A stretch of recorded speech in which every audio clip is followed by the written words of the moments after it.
हमारे सामने मेरा प्यारा बच्चा जो पी ब्लॉक एलिमेंट था उसी में हम लोगों ने जो ग्रुप 15 था, ग्रुप 15 के बारे में केमिकल और फिजिकल प्रॉपर्टी सारी डिस्कस कर ली। हम लोगों ने ये भी पढ़ा कि ग्रुप 15 के जो एलिमेंट होते हैं nitrogen, phosphorus, arsenic, antimony, bismuth, वो किस तरीके का ऑक्साइड बनाते हैं, उनके ऑक्साइड के स्ट्रक्चर क्या होते थे, उनके ऑक्सो एसिड क्या होते थे, जैसे फास्फोरस के ऑक्सो एसिड जो थे। मतलब लगभग लगभग ग्रुप 15 की केमिकल और फिजिकल प्रॉपर्टी हम प्रॉपर्ली डिस्कस कर चुके हैं। अब ग्रुप 15 में कुछ एलिमेंट्स के कंपाउंड हम लोगों को डिस्कस करने हैं, जैसे नाइट्रोजन एंड फास्फोरस। तो आज हम लोग कोशिश करेंगे कि नाइट्रोजन और उसके कंपाउंड को कवर करें पूरा, कि नाइट्रोजन और उसका जो कुछ इंपॉर्टेंट कंपाउंड्स हो गए, जैसे कि HNO3 हो गया, अमोनिया हो गया, इनके सब के बारे में, उनकी प्रिपरेशन, उनकी प्रॉपर्टीज, ये सब कुछ आज हम लोग पढ़ने की कोशिश करेंगे। चलिए ध्यान दीजिएगा सभी लोग। सबसे पहले मेरा प्यारा बच्चा हम शुरू किससे करेंगे? सबसे पहले हम शुरू करते हैं डाई नाइट्रोजन से, क्योंकि नाइट्रोजन के कंपाउंड जानने से पहले सबसे पहले N2 से ही स्टार्ट करते हैं। डाई नाइट्रोजन के बारे में कुछ बातें समझ लीजिए जो बहुत ज्यादा जरूरी है। पहली बात क्या, कि जो डाई नाइट्रोजन होता है ये जनरली ट्रिपल बॉन्ड के थ्रू जुड़ा होता है। 3 कोवलेंट बॉन्ड होते हैं, 3 कोवलेंट बॉन्ड के थ्रू जुड़ा है। आप लोगों ने 10th क्लास में बहुत अच्छे से पढ़ा था कि नाइट्रोजन के जो वैलेंस इलेक्ट्रॉन होते हैं वो ग्रुप नंबर 15 में आता है, तो 5 वैलेंस इलेक्ट्रॉन होते हैं। तो इनको स्टेबल होने के लिए आपको भी पता है कि 3 इलेक्ट्रॉन्स रिक्वायर्ड होते हैं हर नाइट्रोजन को। हर नाइट्रोजन ये चाहता है कि भाई स्टेबल होने के लिए उसको 3 इलेक्ट्रॉन मिल जाए, तो वो आपस में म्यूचुअल अंडरस्टैंडिंग के साथ वो 3 इलेक्ट्रॉन को शेयर कर लेते हैं, जिससे नाइट्रोजन के बीच में क्या बन जाता है, एक ट्रिपल बॉन्ड क्रिएट हो जाता है। इसमें मैं एक तुमको अच्छी बात बताऊं, वो ये है कि नाइट्रोजन का ये जो ट्रिपल बॉन्ड है वो इतना ज्यादा स्ट्रांग होता है, ये इतना ज्यादा स्ट्रांग होता है कि जिसके कारण नाइट्रोजन जो होता है वो इनर्ट नेचर शो करता है। इस बात को बहुत अच्छे से दिमाग में बैठा लीजिए। 1 नंबर का कॉन्सेप्चुअल क्वेश्चन आता है कि नाइट्रोजन जो होता है वो इनर्ट नेचर क्यों शो करता है, तो कहोगे कि नाइट्रोजन इनर्ट नेचर शो करता है क्योंकि उसके अंदर ट्रिपल कोवलेंट बॉन्ड है। अब ट्रिपल कोवलेंट बॉन्ड ना बोलते हुए तुम ऐसे बोल लो कि उसकी बॉन्ड डिसोसिएशन एंथैल्पी बहुत ज्यादा है। ट्रिपल कोवलेंट बॉन्ड बोलने की कोई ज्यादा जरूरत ही नहीं, मतलब बॉन्ड इतना ज्यादा स्ट्रांग है ट्रिपल बॉन्ड होने की वजह से कि बॉन्ड को तोड़ने के लिए एनर्जी बहुत ज्यादा लगेगी, और जब तक बॉन्ड टूटेंगे नहीं तब तक वो रिएक्शन नहीं करेगा।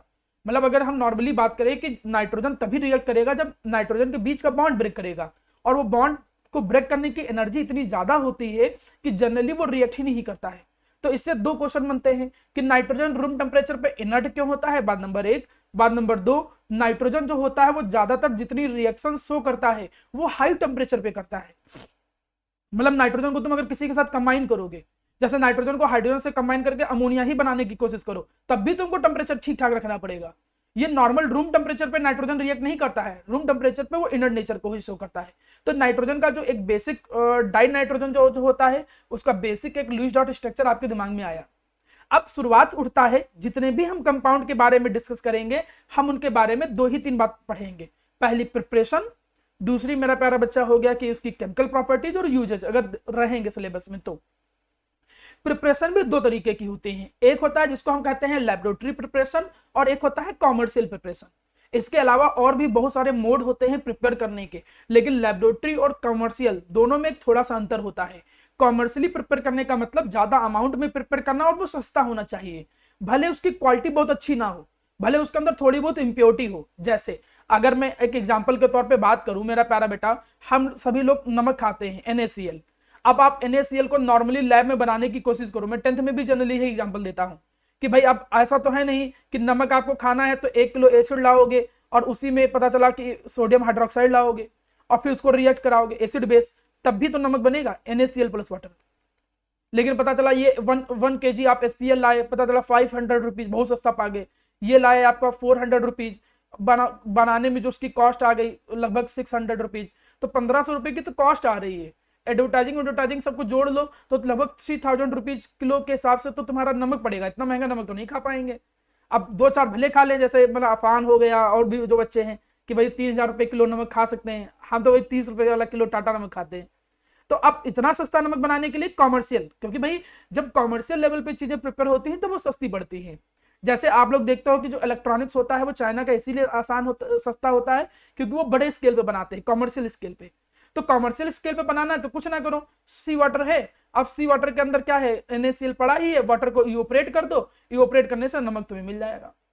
नमक मिल जाएगा प्लस कुछ और मिनरल्स भी मिल जाएंगे, थोड़ी बहुत इंप्योरिटी जाएगी तो वो बॉडी अपने आप सही कर लेगा, या तो मर मरा जाओगे, इससे ज्यादा कुछ नहीं होगा।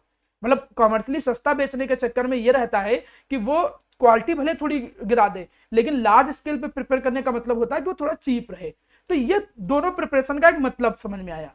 लेबोरेटरी प्रिपरेशन का मतलब भैया हमको बिल्कुल प्योर फॉर्म में चाहिए, तो या प्योर फॉर्म में, या फिर हम जनरली जो ज्यादातर अवेलेबल रीजेंट है उसकी मदद से कैसे बनाएं। और कॉमर्शियली प्रिपरेशन का जो मेन एम होता है वो होता है इंडस्ट्रियल लेवल की प्रिपरेशन। ये वर्ड मैं बार बार नहीं बोलूंगा, जब मैं ऐसा बोलूं लेबोरेटरी प्रिपरेशन, कॉमर्शियली प्रिपरेशन ऐसा, तो इसका मतलब दिमाग में आना चाहिए। तो देखिए डाई नाइट्रोजन का जो लेबोरेटरी प्रिपरेशन होता है वो होता है अमोनियम क्लोराइड के अंदर सोडियम नाइट्राइट को डाल के। देखिए कंफ्यूज मत होइएगा फॉर्मूले से, नाइट्राइट पढ़ते हैं, नाइट्रेट NO3 को कहते हैं, इसको कहते हैं नाइट्रेट, NO2 को कहते हैं नाइट्राइट। तो जैसे सोडियम नाइट्राइट के अंदर हम अमोनियम क्लोराइड डालते हैं तो ये डाई नाइट्रोजन बनता है, वाटर बनता है, plus NaCl as a by product बनता है। तो थोड़ा बहुत आपको हल्का फुल्का रिएक्शंस को दिमाग में बैठाना पड़ेगा, जैसे जैसे रिएक्शंस को दिमाग में बैठाते जाओगे चीजें याद भी होती जाएंगी। लास्ट में मैं कोशिश करूंगा कि सारी रिएक्शन का एक जितना भी मैक्सिमम फॉर्मेट बन सकता होगा वो सिखाऊंगा। दूसरा एक और तरीका है कि भाई आपको नाइट्रोजन प्रिपेयर करना है तो तुम अमोनियम डाइक्रोमेट ले लो। जैसे अमोनियम डाइक्रोमेट है, इसको तुमने हीट किया तो उससे भी देखो क्या बना, नाइट्रोजन प्लस वाटर प्लस जो बाकी का रिमेनिंग हिस्सा। तो अगर आपको देखो नाइट्रोजन, डाई नाइट्रोजन को प्रिपेयर करना चाहते हो तो लेबोरेटरी लेवल पे हम दो काम कर सकते हैं। खासकर ये मेन तो यही रहता है, अमोनियम क्लोराइड के अंदर सोडियम नाइट्राइड को डाल के हम नाइट्रोजन को प्रिपेयर करते हैं। लेकिन इस प्रिपरेशन के कंपैरिजन में ये जो नीचे वाला क्वेश्चन है इसको मैं ज्यादा इंपॉर्टेंट मानता हूं। क्यों? क्योंकि ये आपकी एनसीईआरटी में, अगर आप सीबीएसई बोर्ड हो, आईएससी बोर्ड, तो आईएससी की किताबों में ये एज अ क्वेश्चन इंक्लूड किया गया है कि प्योर नाइट्रोजन को प्रिपेयर करने का तरीका क्या होता है, what is the method to prepare the pure nitrogen. तो प्योर नाइट्रोजन को प्रिपेयर करने का तरीका होता है कि सोडियम या बेरियम एजाइड को हीट करके। सर एजाइड क्या होते हैं? एजाइड जब नाइट्राइड इस ग्रुप के साथ, थोड़ा ध्यान दीजिएगा, यहां इसकी वैलेंसी 1 होती है, तो फॉर्मूले को लेकर कंफ्यूज मत होना। जैसे माना जो बेरियम एजाइड बनाना है तो बेरियम यहां, एजाइड ग्रुप यहां बना दिया, इसकी वैलेंसी 1, बेरियम की वैलेंसी कितनी होती है 2, तो बेरियम एजाइड का फॉर्मूला देखो क्या बन के आ गया, BaN3 का होल ट्वाइस। मतलब फॉर्मूला रट के मत जाओ, प्रॉपर कैसे बनता है वो। सोडियम एजाइड से भी प्रिपेयर कर सकते हैं।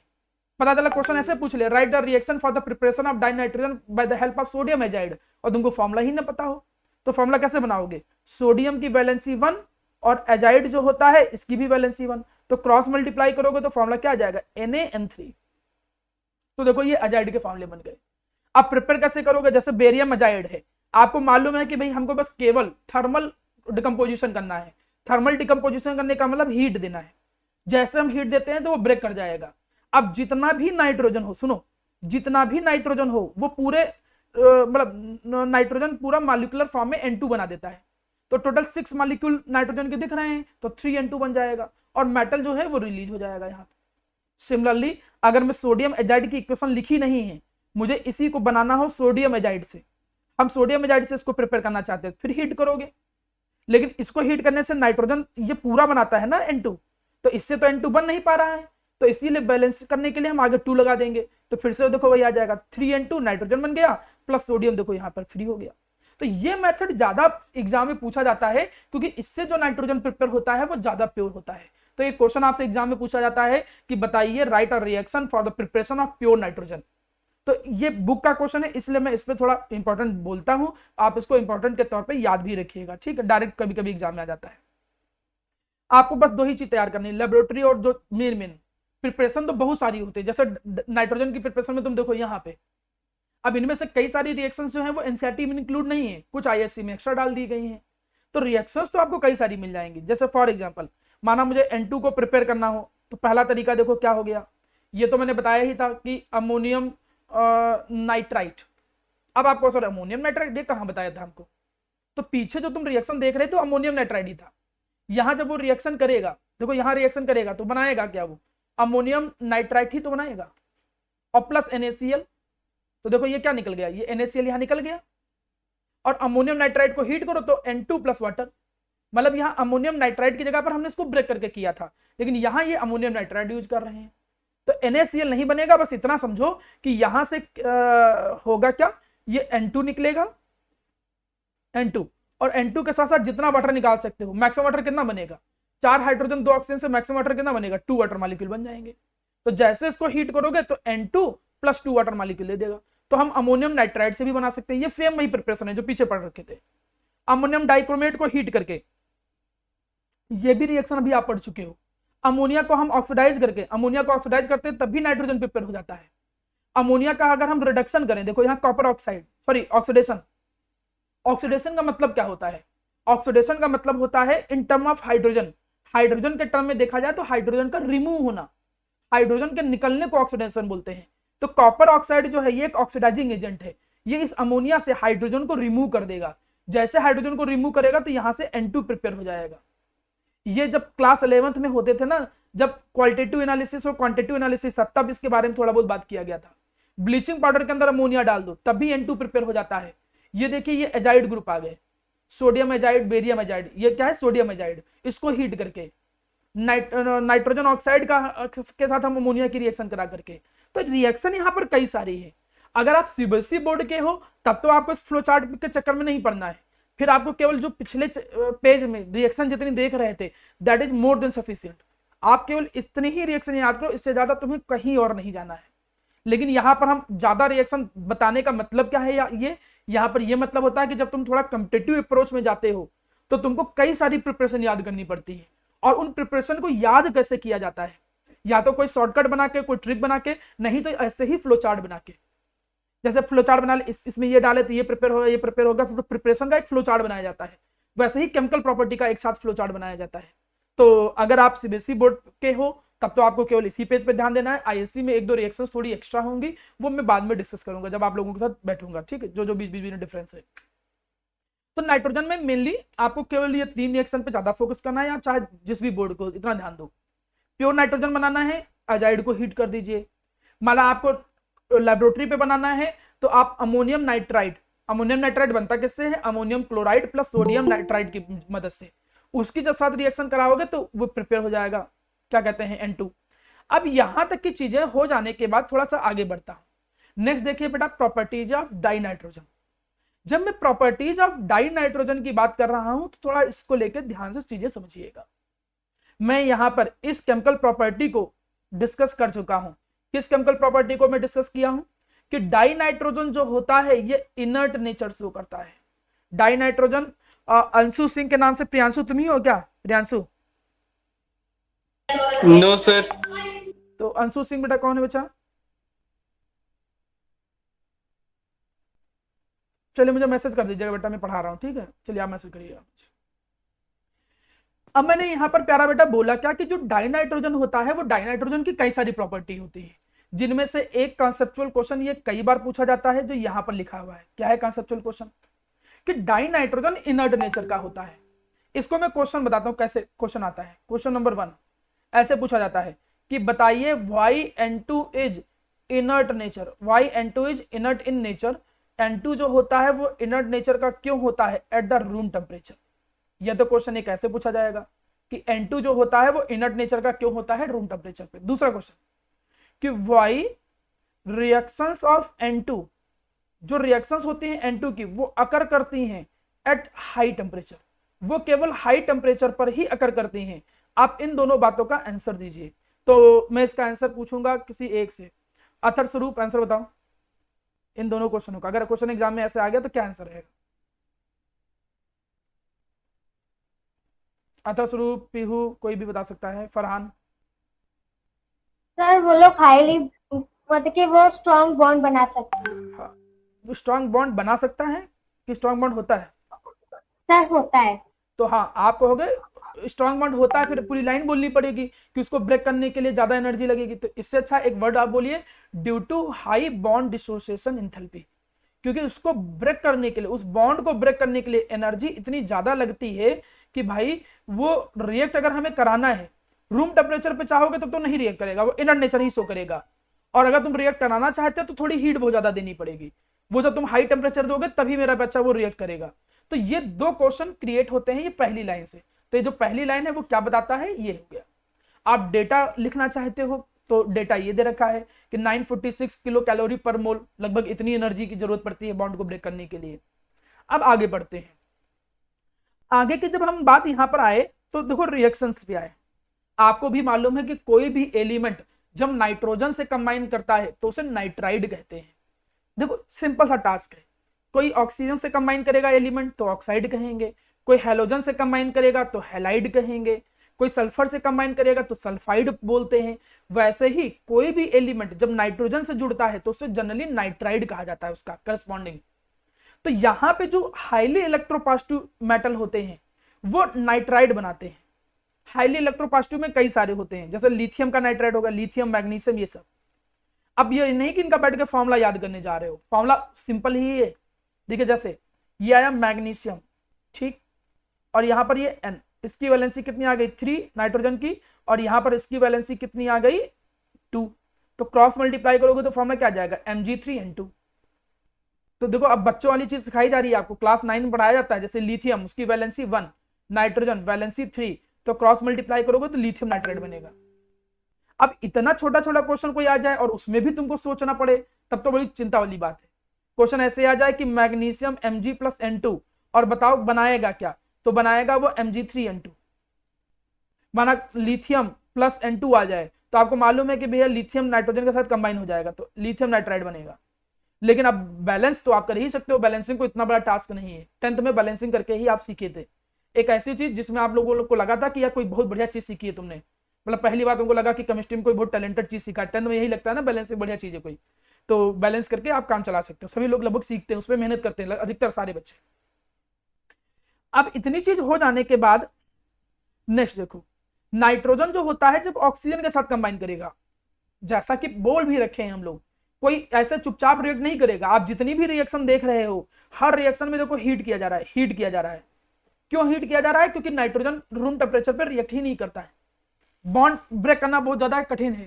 इस वजह से होगा क्या मेरा बच्चा, अगर नाइट्रोजन की रिएक्शन आप ऑक्सीजन के साथ कराते हो तो रूम टेम्परेचर पे वो रिएक्ट नहीं करेगा। हाँ, बहुत हाई टेम्परेचर देने की जरूरत पड़ेगी, जैसे 2000 केल्विन के आसपास। जब इतना टेम्परेचर दोगे तो नाइट्रोजन ऑक्सीजन के साथ कंबाइन करके ऑक्साइड बना देगा, नाइट्रोजन ऑक्साइड। और नाइट्रोजन के सारे ऑक्साइड आप लोग पहले ही पढ़ चुके हो। तो ये कुछ यहां तक की जानकारी है। ये जानकारी ऐसी नहीं है कि आपको कोई बहुत नॉलेज देने की जरूरत है, आप इसको थोड़ा थोड़ा मेहनत करके सीखोगे तो समझ में आने लग जाएंगे, ठीक है। बस थोड़ा सा याद करना पड़ेगा। तो डाई नाइट्रोजन की जितनी भी जानकारी मुझे लगता था आपको जरूरत है देने की, वो आपको प्रोवाइड कर चुका हूं। अब चले आते हैं नए कंपाउंड पे, that is known as ammonia. जो आईसीएससी बोर्ड के बच्चे हैं, 10th आईसीएससी, वो ये सब कंपाउंड पढ़े होंगे, अमोनिया, नाइट्रिक एसिड, उनके लिए कोई बहुत पहली बार नहीं पढ़ा है। सीबीएसई बोर्ड के बच्चों के लिए थोड़ा सा हाँ पहली बार है। अब अगर माना आप अमोनिया को प्रिपेयर करना चाहते हो तो प्रिपरेशन कई सारी, प्रिपरेशन नंबर 1, प्रिपरेशन नंबर 2। तरीका क्या होता है, जब मैं 10th आईसीएससी में बच्चों को पढ़ाता था कभी, तो बच्चों को ऐसे सिखाता था कि अमोनिया बनाने का एक तरीका है कि अमोनियम का कोई सॉल्ट ले लो, अमोनियम का कोई सॉल्ट ले लो, और अमोनियम के सॉल्ट की रिएक्शन जब तुम कराते हो बेस के साथ, खासकर स्ट्रॉन्ग बेस ले, मतलब थोड़ा कमजोर नहीं, ठीक ठाक बेस, तो जब ऐसा करते हो तो जो अमोनिया वाला हिस्सा होता है ये कन्वर्ट हो जाता है किसमें, अमोनियम वाला हिस्सा। वो अमोनियम वाला हिस्सा किसमें कन्वर्ट हो जाता है, अमोनिया में। और बाकी हिस्सा जो होता है वो देखो, ये जो मेटल है, सॉरी बेस जो है, मेटल हाइड्रोक्साइड, मतलब ये जनरली जो मेटल हाइड्रोक्साइड जो बेस होते हैं, ये दोनों लोग मिलकर क्या बनाते हैं, ये बनाते हैं सॉल्ट प्लस वाटर। अब अगर इतना टास्क अपने दिमाग में समझे हो तो कोई बहुत कठिन चीज नहीं है। देखो कैसे, आपके सामने माना एक रिएक्शन लिख के आया ammonium chloride plus calcium hydroxide.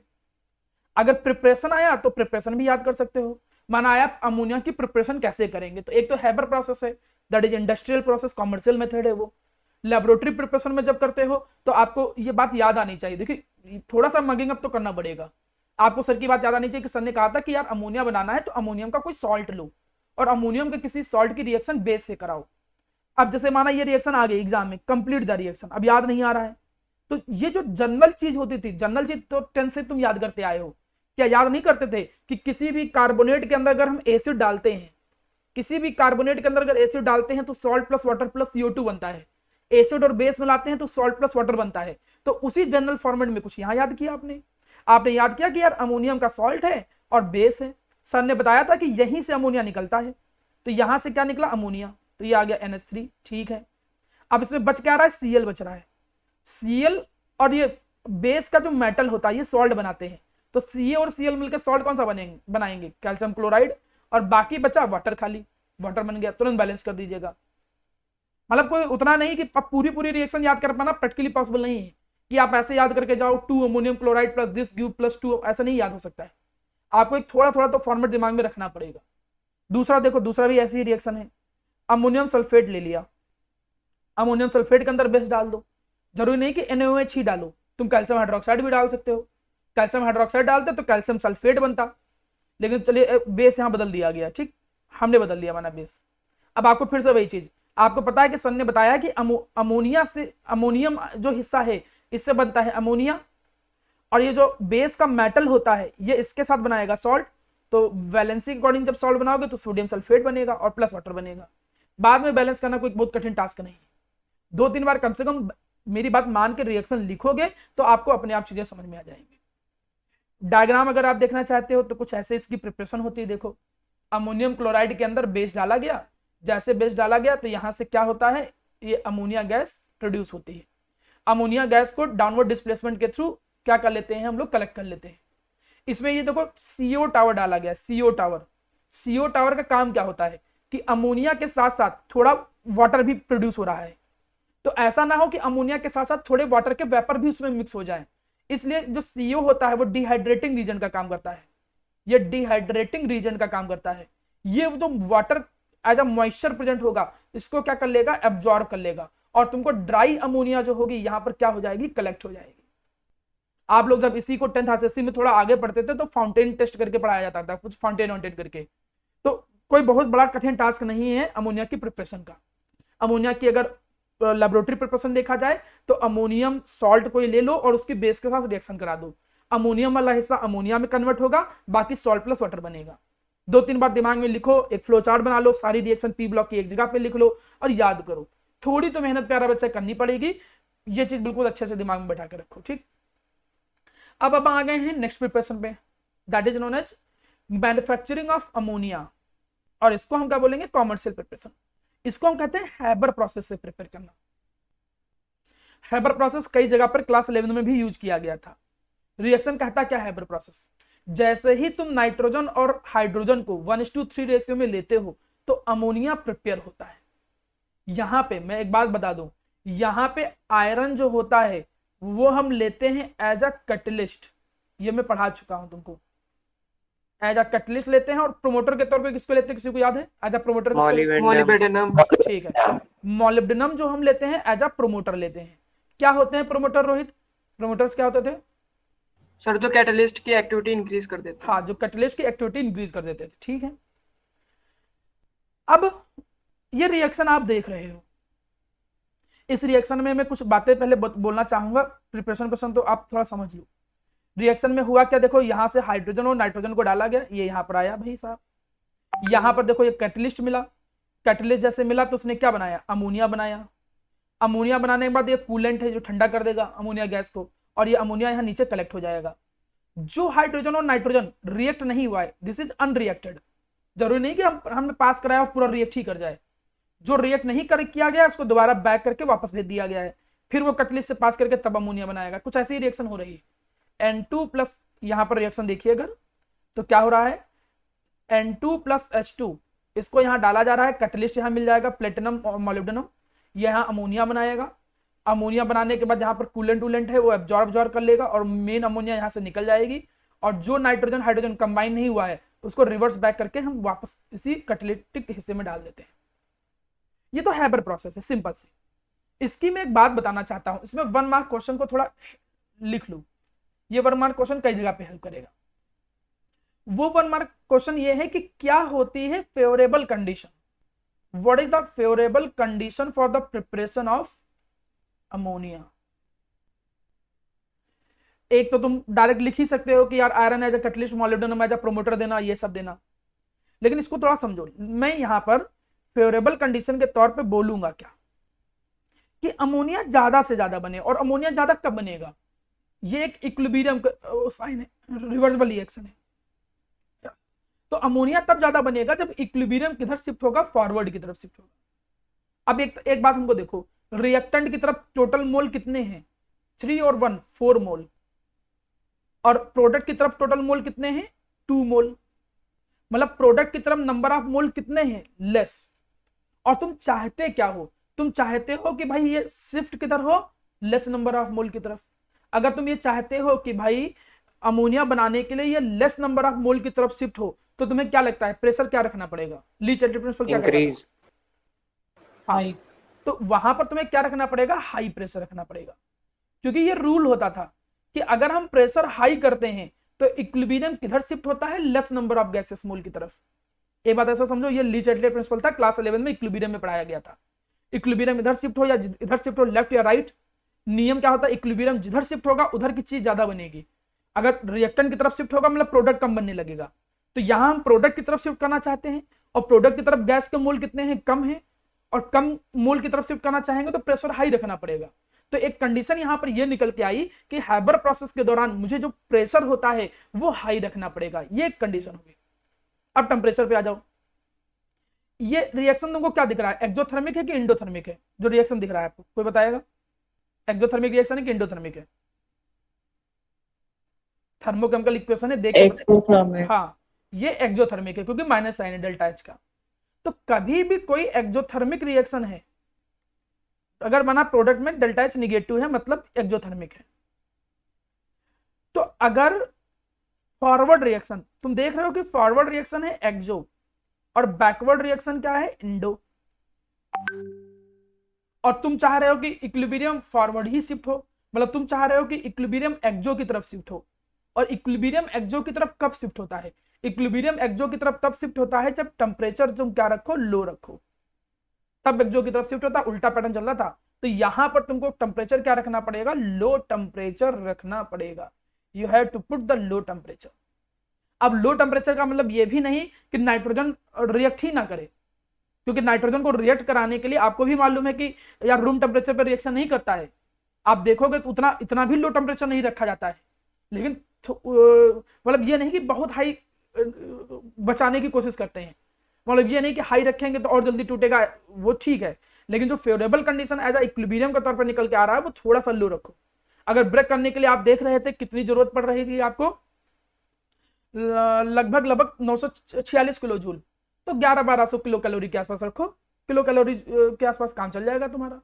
तो ये फेवरेबल कंडीशन है, high temperature, high pressure, low temperature, ठीक है। थर्ड हो गया iron as a catalyst, iron as a catalyst, molybdenum as a promoter. ये 1 मार्क का क्वेश्चन है, इसको बहुत अच्छे से याद रखिएगा। कई बार 1 नंबर में क्वेश्चन आता है कि write the favourable condition for the preparation of the ammonia through the Haber process. तो आप यही लिखोगे कि high pressure, low temperature, iron as a catalyst, molybdenum as a promoter. ये हम लोगों की फेवरेबल कंडीशन है जिस पर ज्यादा से ज्यादा अमोनिया प्रिपेयर होगा। तो ये है अमोनिया बनाने की process, industrial process, Haber process जिसको कहते हैं, और हमने लेबोरेटरी मेथड भी सीख लिया। तो अमोनिया की कुछ छोटी मोटी प्रॉपर्टीज हैं, उनको समझो, कोई बहुत कठिन हिस्सा नहीं है। चलिए इनकी छोटी प्रॉपर्टी भी सिखा देता हूं, थोड़ा समझिए जरा सा। छोटी प्रॉपर्टी में है क्या? बात नंबर 1, कोई तुमसे पूछे कि अमोनिया का एक्वस सॉल्यूशन जो होता है, ऐसे क्वेश्चन पूछ ले, why the aqueous solution of ammonia is basic in nature. अगर माना क्वेश्चन ये पूछ ले aqueous solution of ammonia basic nature का क्यों होता है, तब तो तुम रिएक्शन डायरेक्ट बोल दोगे कि अमोनिया को जैसे ही हम पानी में डालते हैं तो वाटर जो होता है तुमको मालूम है सेल्फ आयनाइज होता है H+ और OH- में, और ये H+ को खींच करके अमोनियम आयन बना देता है और प्लस हाइड्रोक्साइड आयन मिलेगा। तो तुमको क्या मिलेगा? हाइड्रोक्साइड आयन मिलेगा एक्वस मीडियम के अंदर। इसकी वजह से ही अमोनिया अपना बेसिक नेचर शो करता है, कहां पर? Into the aqueous solution. तो ये एक्वस सॉल्यूशन होता है। दूसरी चीज, it is extremely soluble in water. ये बहुत ज्यादा सॉल्युबल है। अगर तुमसे कोई पूछे भी ना कि सबसे ज्यादा सॉल्युबल गैस कौन है वाटर के अंदर, तो एक तरीके से समझ लो अमोनिया बाकी गैस के कंपैरिजन में भी बहुत ज्यादा सॉल्युबल है। अगर मैं इसकी सॉल्युबिलिटी की बात करूं, पर 100 ग्राम 33 ग्राम के आसपास इसकी सॉल्युबिलिटी होती है, 33 ग्राम के आसपास, मतलब 100 ग्राम में लगभग 33 ग्राम के आसपास वाटर इसमें डिजॉल्व हो जाता है। और कोई मुझे बताएगा अमोनिया की इतनी एक्सट्रीम सॉल्युबिलिटी होने के पीछे रीजन क्या है? ये क्वेश्चन आता है एग्जाम में, why the ammonia is highly soluble in water. Simple सा टास्क है, बता सकते हो हल्का सा दिमाग लगा के। सर हाइड्रोजन बॉन्डिंग की वजह हाँ बिल्कुल यथास्वरूप, हाइड्रोजन बॉन्डिंग। सॉल्युबल होने का मतलब वाटर के साथ बॉन्ड बनाना। और आपको मालूम है कि ammonia can form hydrogen bond with water, can form hydrogen bond with water. ये सब क्वेश्चन ही बनते जा रहे हैं, थ्योरी भी पढ़ते जा रहे हो, क्वेश्चन भी तैयार करते जा रहे हो। Ammonia can form hydrogen bond with water, वो बहुत इजीली वाटर के साथ हाइड्रोजन बॉन्ड बनाता है, इसीलिए अमोनिया की जो सॉल्युबिलिटी होती है वो वाटर के अंदर काफी ज्यादा होती है। ठीक है, अमोनिया का एक्वस सॉल्यूशन बेसिक नेचर का क्यों होता है? क्योंकि एक्वस मीडियम के अंदर वो क्या प्रोड्यूस करता है? Hydroxyl ion, that's why it is a basic in nature in the aqueous medium. दूसरा और भी एक्सप्लेनेशन है, अमोनिया क्यों बेसिक नेचर का है, अगर ये पूछे, दो क्वेश्चन है, अमोनिया का एक्वस सॉल्यूशन क्यों बेसिक है, तो आप ये लिखोगे इक्वेशन, हाइड्रोक्सिल आयन प्रोड्यूस करता है।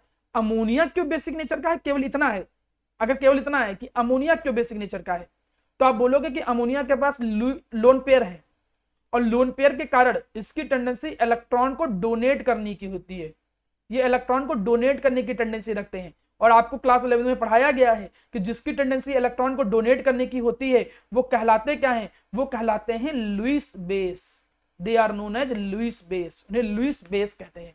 इस वजह से अमोनिया जो होता है वो लुईस बेस है। तो देखो 3-4 क्वेश्चन है। Ammonia is highly soluble in water, why? Ammonia water के अंदर हाईली सॉल्युबल इसलिए है क्योंकि वो हाइड्रोजन बॉन्ड बना सकता है वाटर के साथ बहुत जल्दी। अमोनिया का एक्वस सॉल्यूशन बेसिक नेचर का क्यों होता है? In the aqueous medium ammonia can produce the hydroxyl ion, that's why it is basic in nature. Ammonia क्यों बेसिक नेचर का होता है? क्योंकि अमोनिया के नाइट्रोजन के पास लोन पेयर के इलेक्ट्रॉन है, through which it can donate the electron और have the tendency to donate the electron, that's why the ammonia is basic in nature. तो एक एक नंबर के कॉन्सेप्चुअल क्वेश्चन बनते जा रहे हैं। अब ये कुछ रिएक्शन हो सकता है, जैसे ऐसे पूछ सकता है, कंप्लीट द रिएक्शन ऐसे करके पूछ सकता है। अब यहां पर इस प्रिपरेशन में तुम याद रखो कि अगर सॉल्ट की रिएक्शन जहां कहीं हम कराते हैं अमोनियम हाइड्रोक्साइड के साथ, समझिएगा मेरी बात जरा, तो जो अमोनियम वाला हिस्सा है, इसका अमोनियम वाला हिस्सा, ये इसके सॉल्ट के एनायनिक हिस्से के साथ, अमोनियम वाला हिस्सा ऐसे समझो, अमोनियम वाला हिस्सा सॉल्ट का जो एनायनिक हिस्सा है, एनायनिक हिस्सा जो है सॉल्ट का, उसके साथ कंबाइन करके एक नया सॉल्ट बनाता है, एक नया सॉल्ट बनाएगा। और प्लस प्लस बनेगा क्या कि जो सॉल्ट का मेटल था, मेटल जो है सॉल्ट का, वो OH के साथ कंबाइन करके हाइड्रोक्साइड बनाता है, बात खत्म। ये एक बेसिक तरीका है। तो अगर माना कभी कोई रिएक्शन आ जाए तो कोई उतना कठिन नहीं है, अगर थोड़ा फॉर्मेट से याद करो तो आपको मालूम है कि अमोनिया किसके साथ कंबाइन करेगा, इसके एनायनिक हिस्से के साथ। अमोनिया की वैलेंसी अमोनियम की वैलेंसी कितनी है 1, और सल्फेट की वैलेंसी कितनी है 2, तो क्रॉस मल्टीप्लाई करोगे तो बनेगा क्या? Ammonium sulphate. और जो इसका मेटल है, पहले वाले सॉल्ट का मेटल वाला हिस्सा है, ये हाइड्रोक्साइड बना देगा, वैलेंसी के अकॉर्डिंग जिंक हाइड्रोक्साइड बनेगा। अब नीचे रिएक्शन थोड़ा अलग देख रहे हो तो जरूरी नहीं कि तुम वैसा ही रिएक्शन लिखो, तुम इसको बदल के भी लिख सकते हो ऐसे, जैसे रिएक्शन लिखा है FeCl3 प्लस अमोनियम हाइड्रोक्साइड, बताओ क्या बनेगा? तो आपको मालूम है कि अमोनिया इसके साथ कंबाइन होगा एनायनिक के साथ, तो बनाएगा क्या? Ammonium chloride.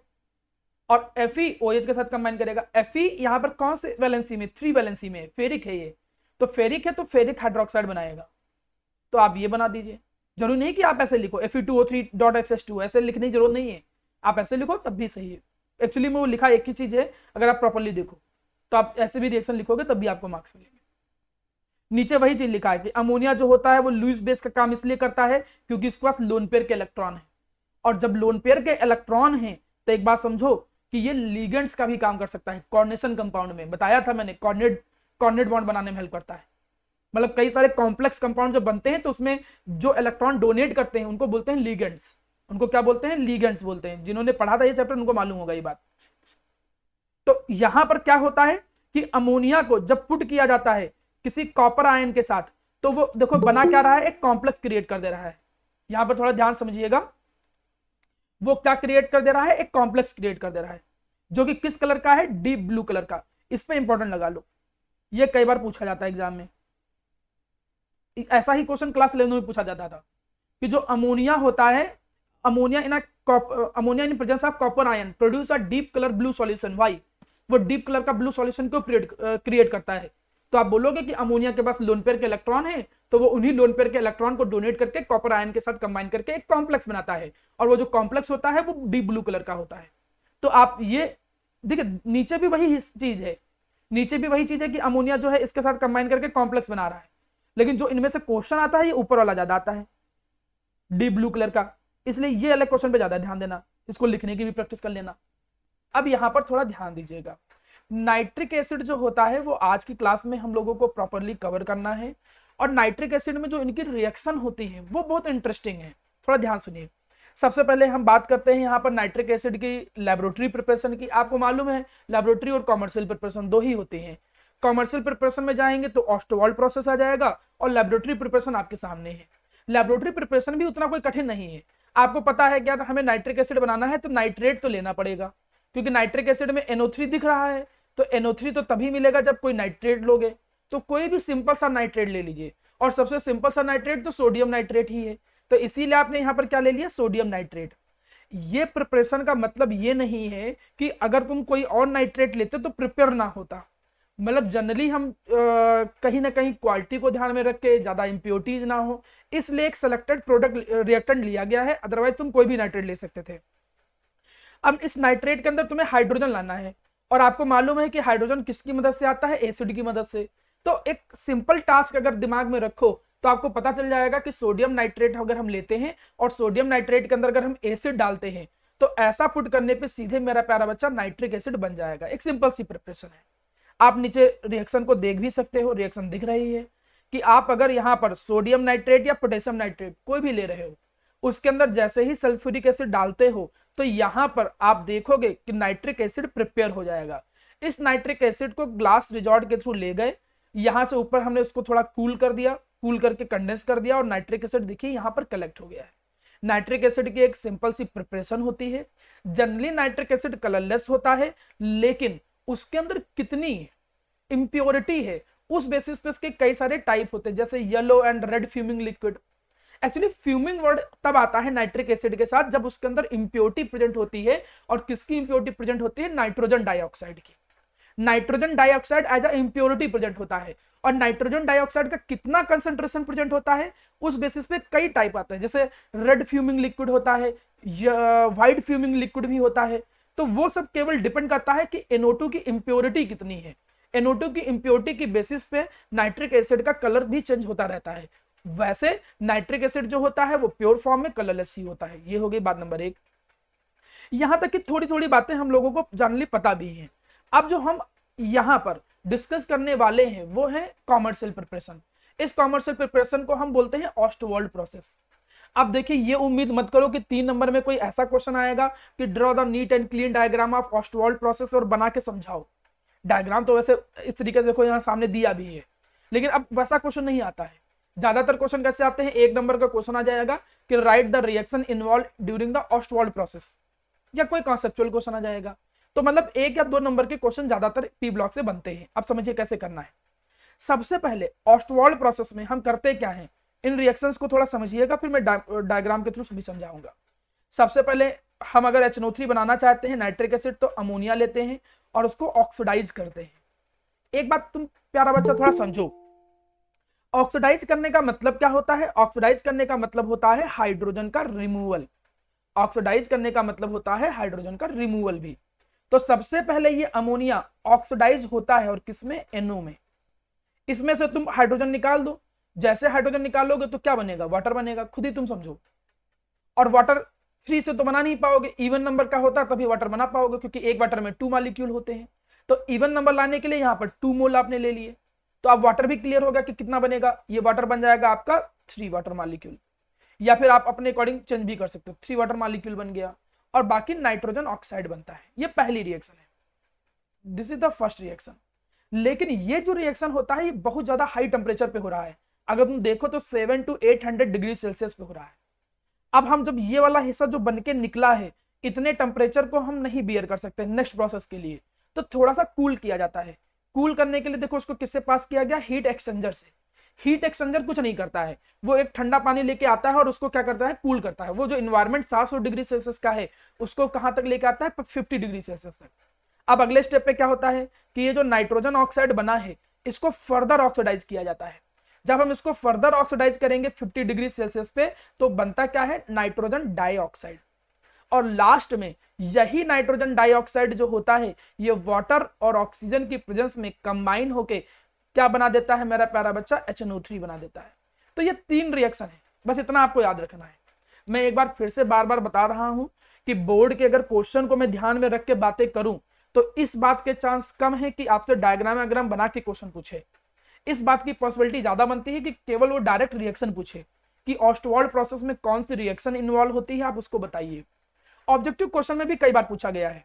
ऐसे पूछा जाएगा कि नाइट्रिक एसिड की कॉमर्शियल प्रिपरेशन का तरीका कौन सा होता है, ऑप्शन दे देगा हैबर प्रोसेस, ऑस्टवाल्ड प्रोसेस और फला प्रोसेस, तो आप ऑस्टवाल्ड पे ट्रिक कर दोगे। तो एक नंबर का तो क्वेश्चन ये हो गया कि HNO3 को कॉमर्शियली कैसे प्रिपेयर करते हैं।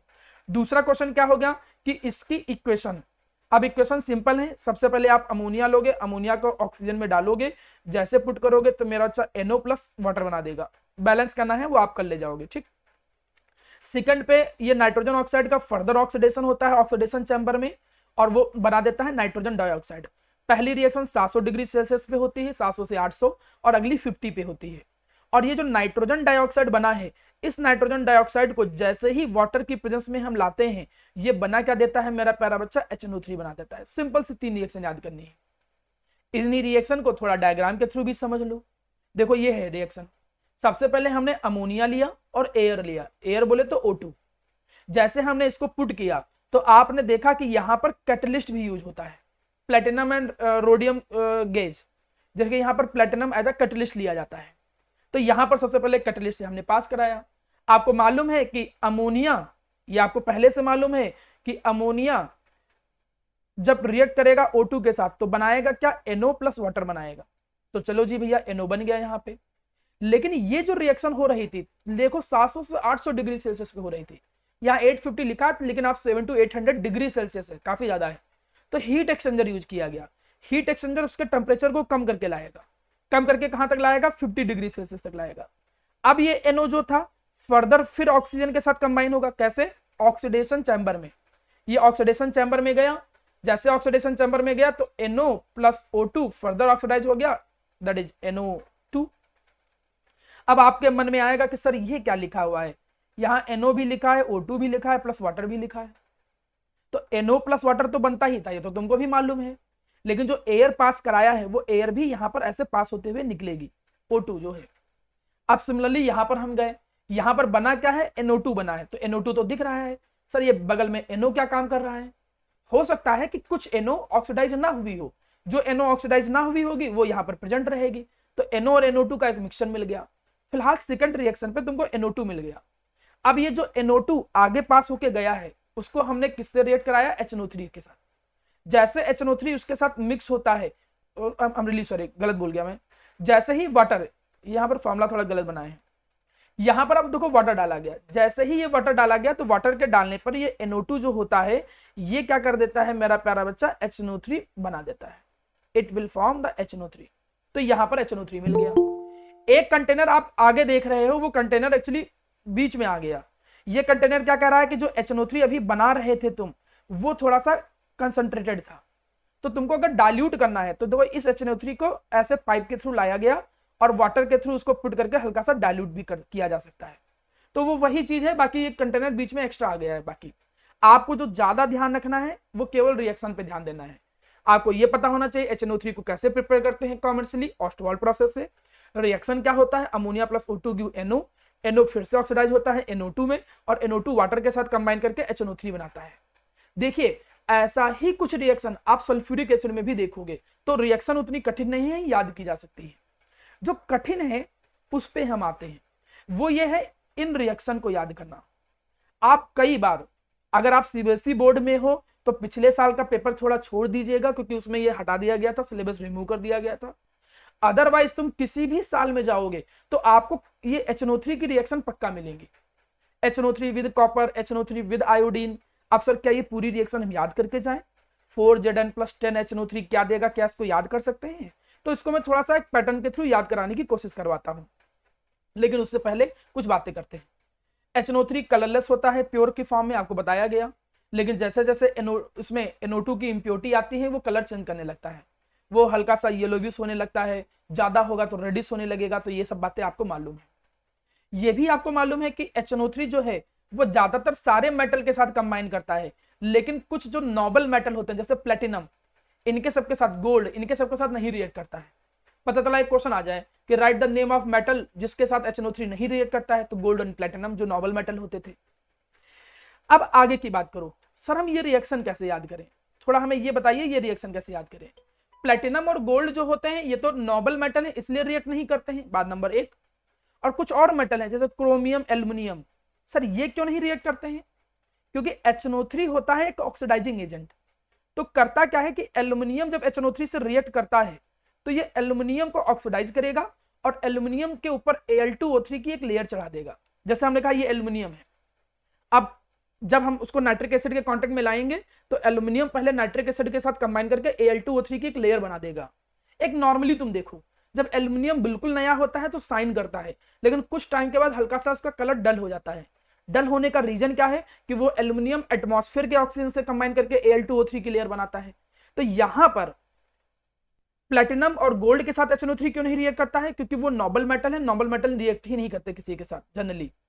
और क्रोमियम और एल्युमिनियम के साथ रिएक्ट क्यों नहीं करता है, क्योंकि वो HNO3 के साथ कंबाइन करके ऑक्साइड की एक लेयर उस मेटल के ऊपर चढ़ जाती है।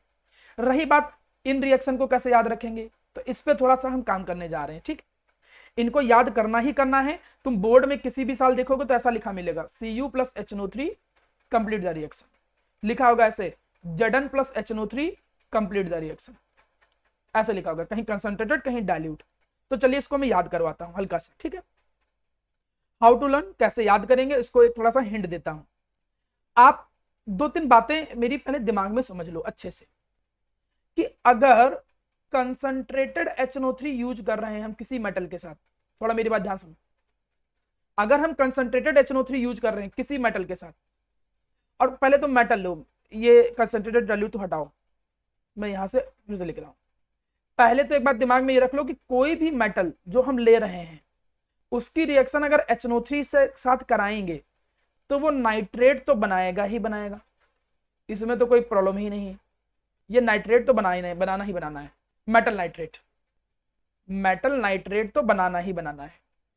प्लस क्या बनना है, नाइट्रोजन का ऑक्साइड बनना है, और प्लस क्या बनना है मेरा प्यारा बच्चा, वाटर बनना है। तो पहली बात तो ये दिमाग में बैठा लो, बात नंबर 1। ठीक है, अब इसके आगे बढ़ते हैं। आगे बढ़ने में तुम ये समझो कि ये जो नाइट्रोजन के ऑक्साइड हैं इसमें 2 केस हैं। कौन कौन से 2 केस हैं, अगर कंसंट्रेटेड HNO3 आप लेके चलोगे तब तो कोई डाउट ही नहीं है, आप बस ऐसे समझ लो कि NO2 बनना है, फिर मतलब ये चीज पक्का है कि मेटल नाइट्रेट बनेगा और नाइट्रोजन का ऑक्साइड बनेगा प्लस वाटर बनेगा, ये पक्का है। लेकिन अगर कंसंट्रेटेड HNO3 यूज किए हो तो नाइट्रोजन ऑक्साइड कौन सा बनेगा, वो डाई वाला बनेगा, वो बिल्कुल फिक्स है, NO2 बनेगा। लेकिन अगर तुमने यहां पर डाइल्यूट HNO3 यूज किया है तो इसमें 2 चांस है। कौन कौन से 2 चांस हैं, पहला चांस ये है कि या तो बने N2O, या तो बने NO। फिर यहां पे 2 चांस आ जाता है, डाइल्यूट HNO3 में 2 चांस आ जाने। देखो पीछे कुछ में देखो NO बनना है, कुछ में N2O बनना है। अब सर ये कैसे याद रखें, 2 ही मेटल की रिएक्शन मेनली पूछी जाती है, एक कॉपर और एक जिंक।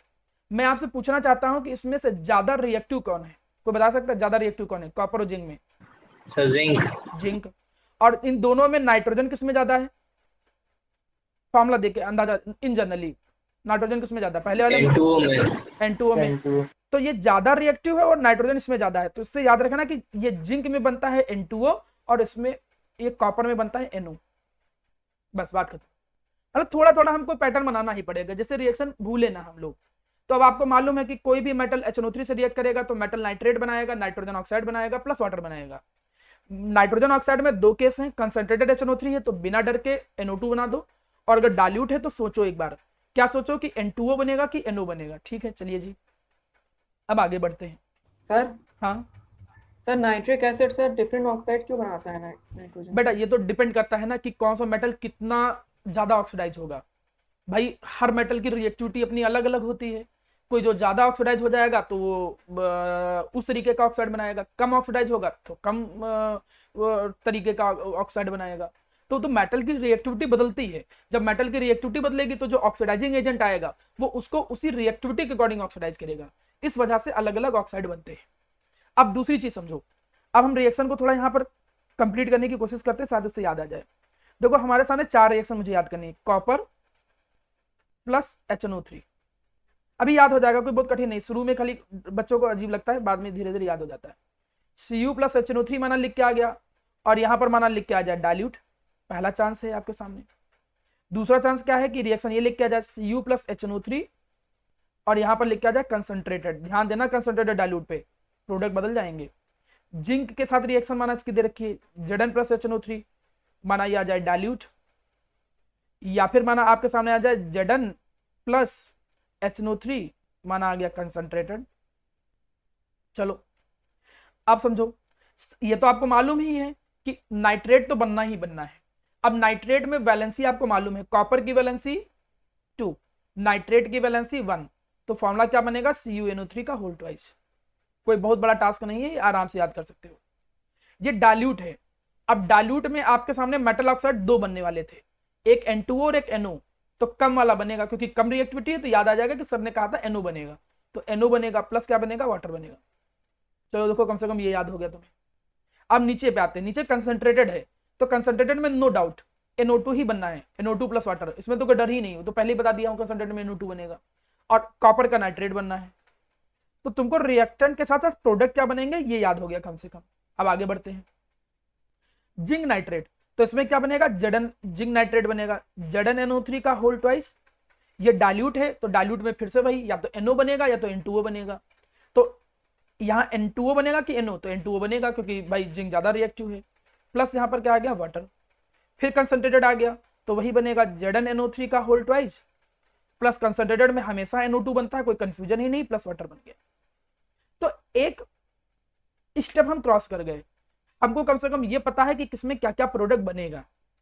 बाकी में मैकेनिज्म और इसके बारे में किससे क्या बनता है, डिकम्पोज करते हैं तो क्या बनता है, वो लास्ट में एक लेक्चर हम लेंगे ही लेंगे पी ब्लॉक की, जिसमें हम रिएक्शन के पैटर्न और इन सब चीजों पे बात करेंगे। अभी तो हम बुक के अकॉर्डिंग चल रहे हैं, जो मेन मेन रिएक्शन है उसको कैसे याद किया जाए। ये यहां तक की बातें हो गई, लेकिन यहां पर अगर देखा जाए तो थोड़ा सा टास्क अभी भी है।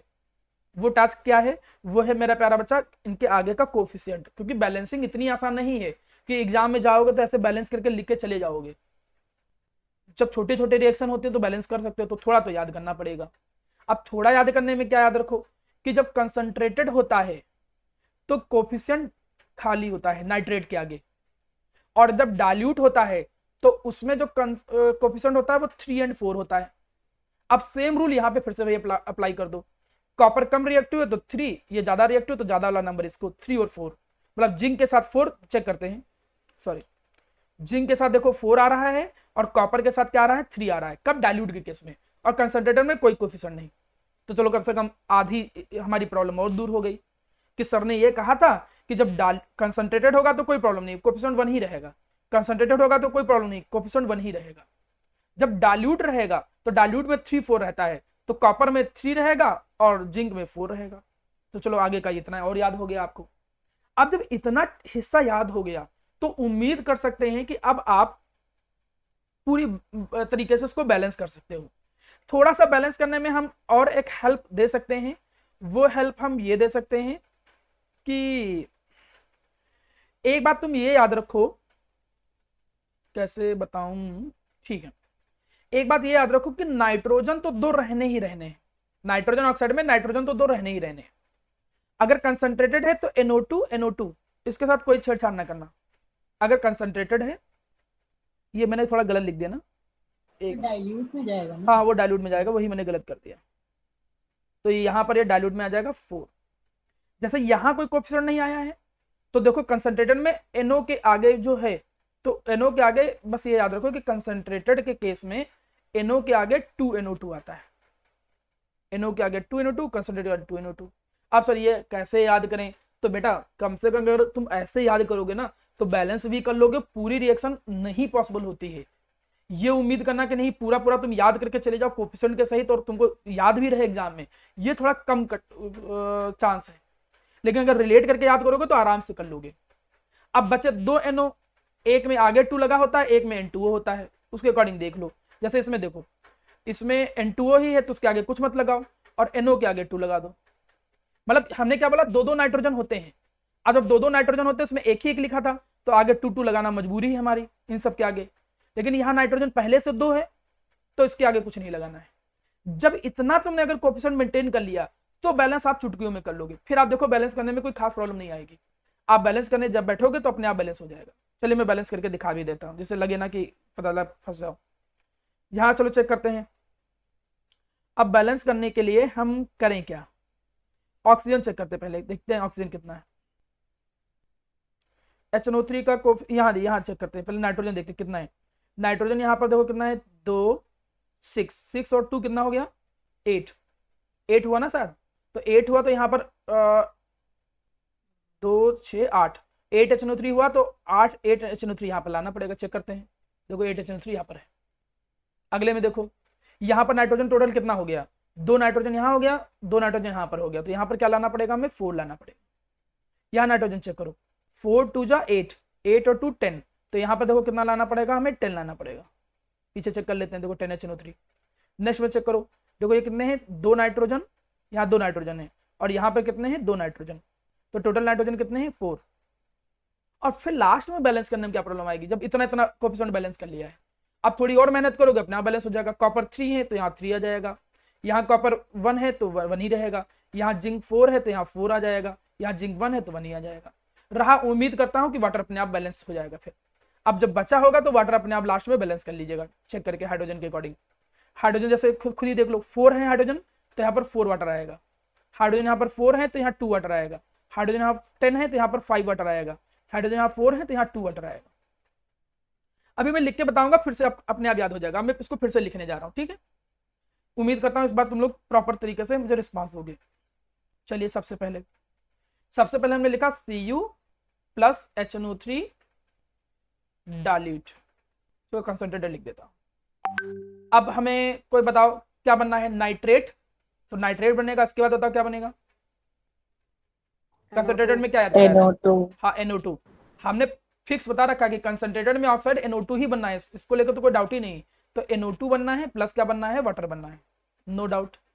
सिमिलरली अगर हम कॉपर प्लस डाल्यूट HNO3 लेते हैं, अगर हम कॉपर प्लस डाल्यूट HNO3 लेते हैं तो यहाँ पर भैया कॉपर नाइट्रेट तो बनना ही बनना है, copper NO plus H2O। NO plus H2O। हाँ वेरी गुड, क्योंकि 2 बनते हैं, एक NO बनता है और एक N2O बनता है, तो कॉपर थोड़ा लेस रिएक्टिव है तो NO बना दो, तो NO प्लस वाटर बन गया, आराम से याद हो गया।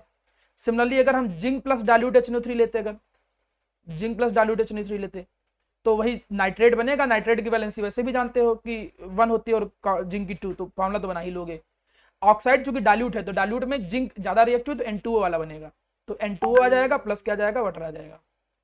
नेक्स्ट देखो, जिंक प्लस HNO3 डाल्यूट वाला ले लेते हैं। अब इस वाले केस में तुम ध्यान से देखो तो जिंक नाइट्रेट तो बनना ही बनना है सर, कंसंट्रेटेड। हाँ कंसंट्रेटेड।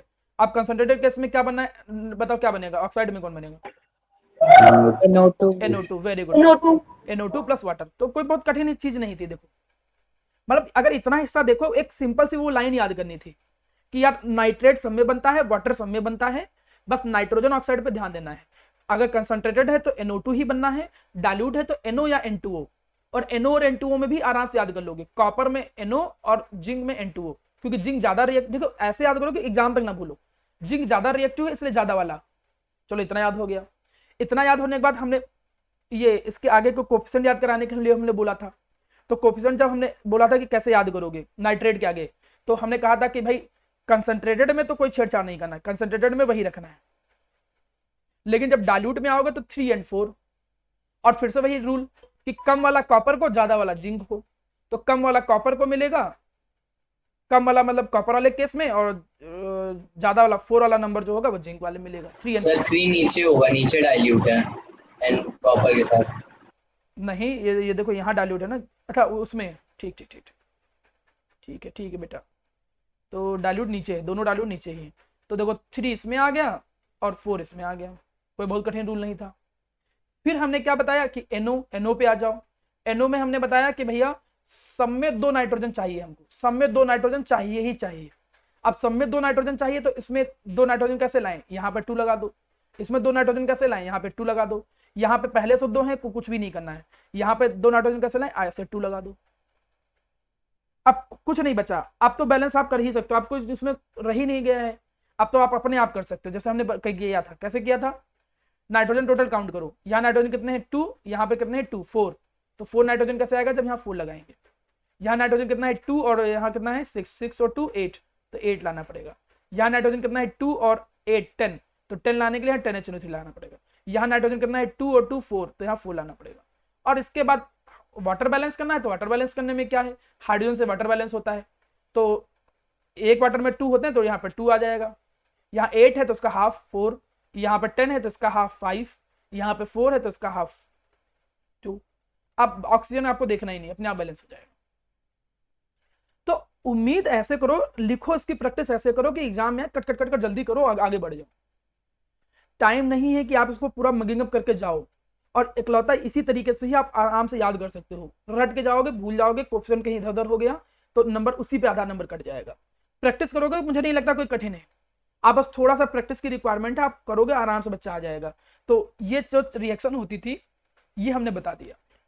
एक्चुअली इसमें हो क्या रहा है कि जो कॉपर है या जिंक जो है वो HNO3 के साथ जब कंबाइन करता है तो HNO3 उनको ऑक्सीडाइज कर रहा है। किसमें ऑक्सीडाइज कर रहा है, नाइट्रेट में प्लस नाइट्रोजन ऑक्साइड। अब इसके बाद आते हैं इसके नॉन मेटल के साथ रिएक्शन। हम वही रिएक्शन यहां पर यूज कर रहे हैं जो बुक में है, और आप देखोगे इवन कॉम्पिटिटिव एग्जाम में से ज्यादा नहीं आता है। अब सर इनको कैसे याद करें, इसका कुछ तरीका बताइए, कुछ ऐसा जैसे इसको याद कर लें। फिर देखिए लास्ट में मैं आपसे पूछूंगा, इसलिए एक बार देख लो किस पैटर्न पे ये आया था। इसका अब हम आ रहे हैं बेसिक नॉन मेटल के साथ।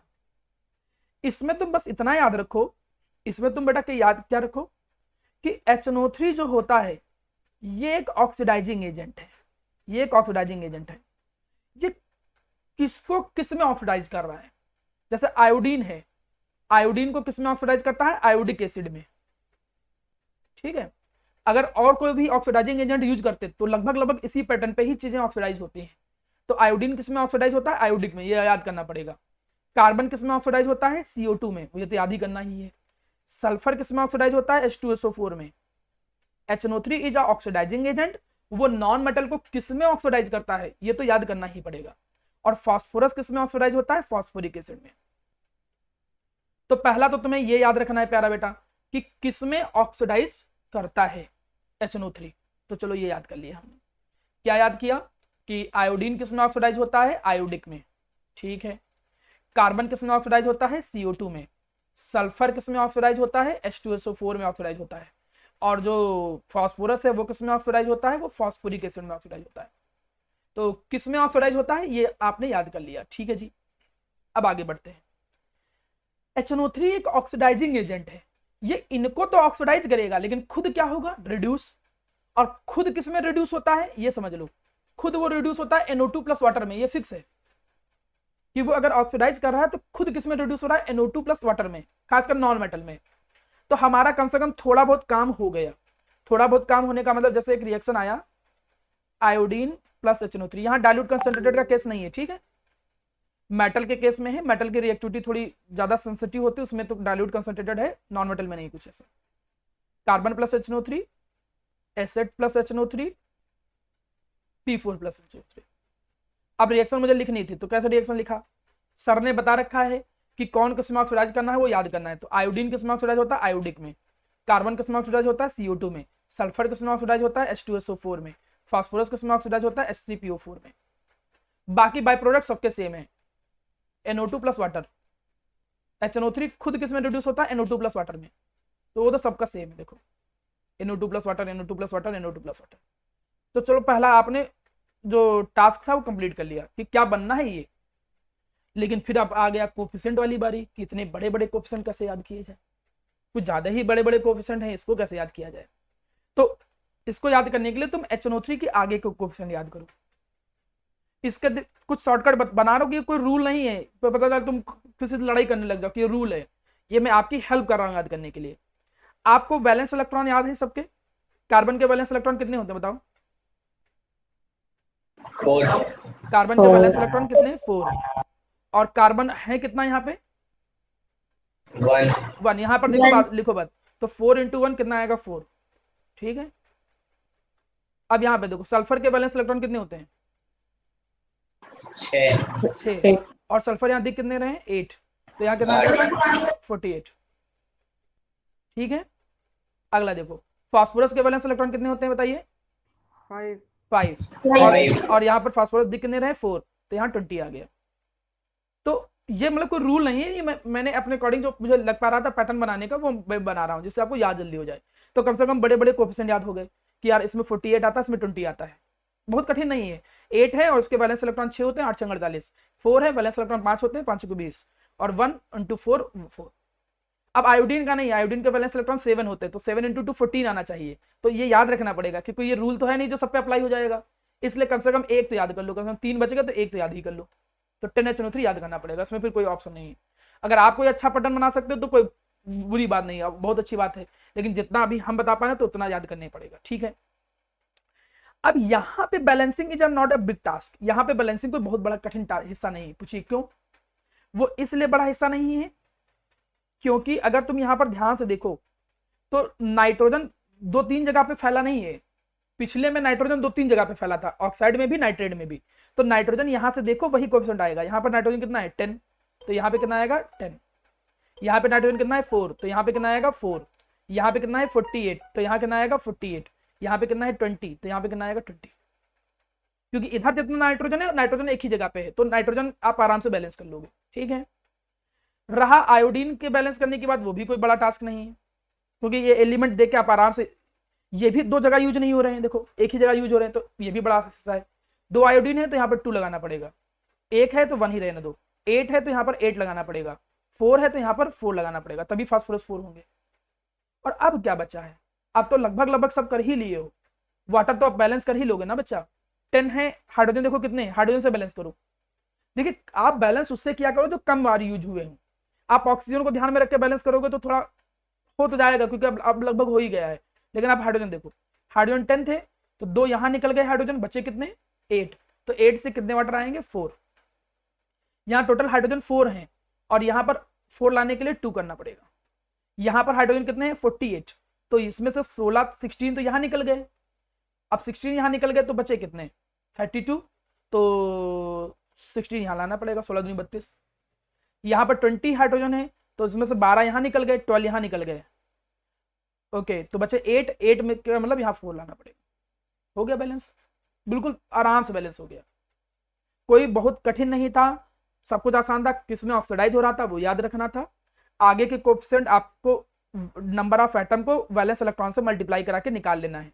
जहां एक बार ये आया, यही number same to same number किसके सामने चला जाता है, यहाँ इसके सामने चला जाता है, क्योंकि नाइट्रोजन एक ही जगह पे यूज है, तो बैलेंस करने के लिए यहाँ सामने जाएगा ही जाएगा।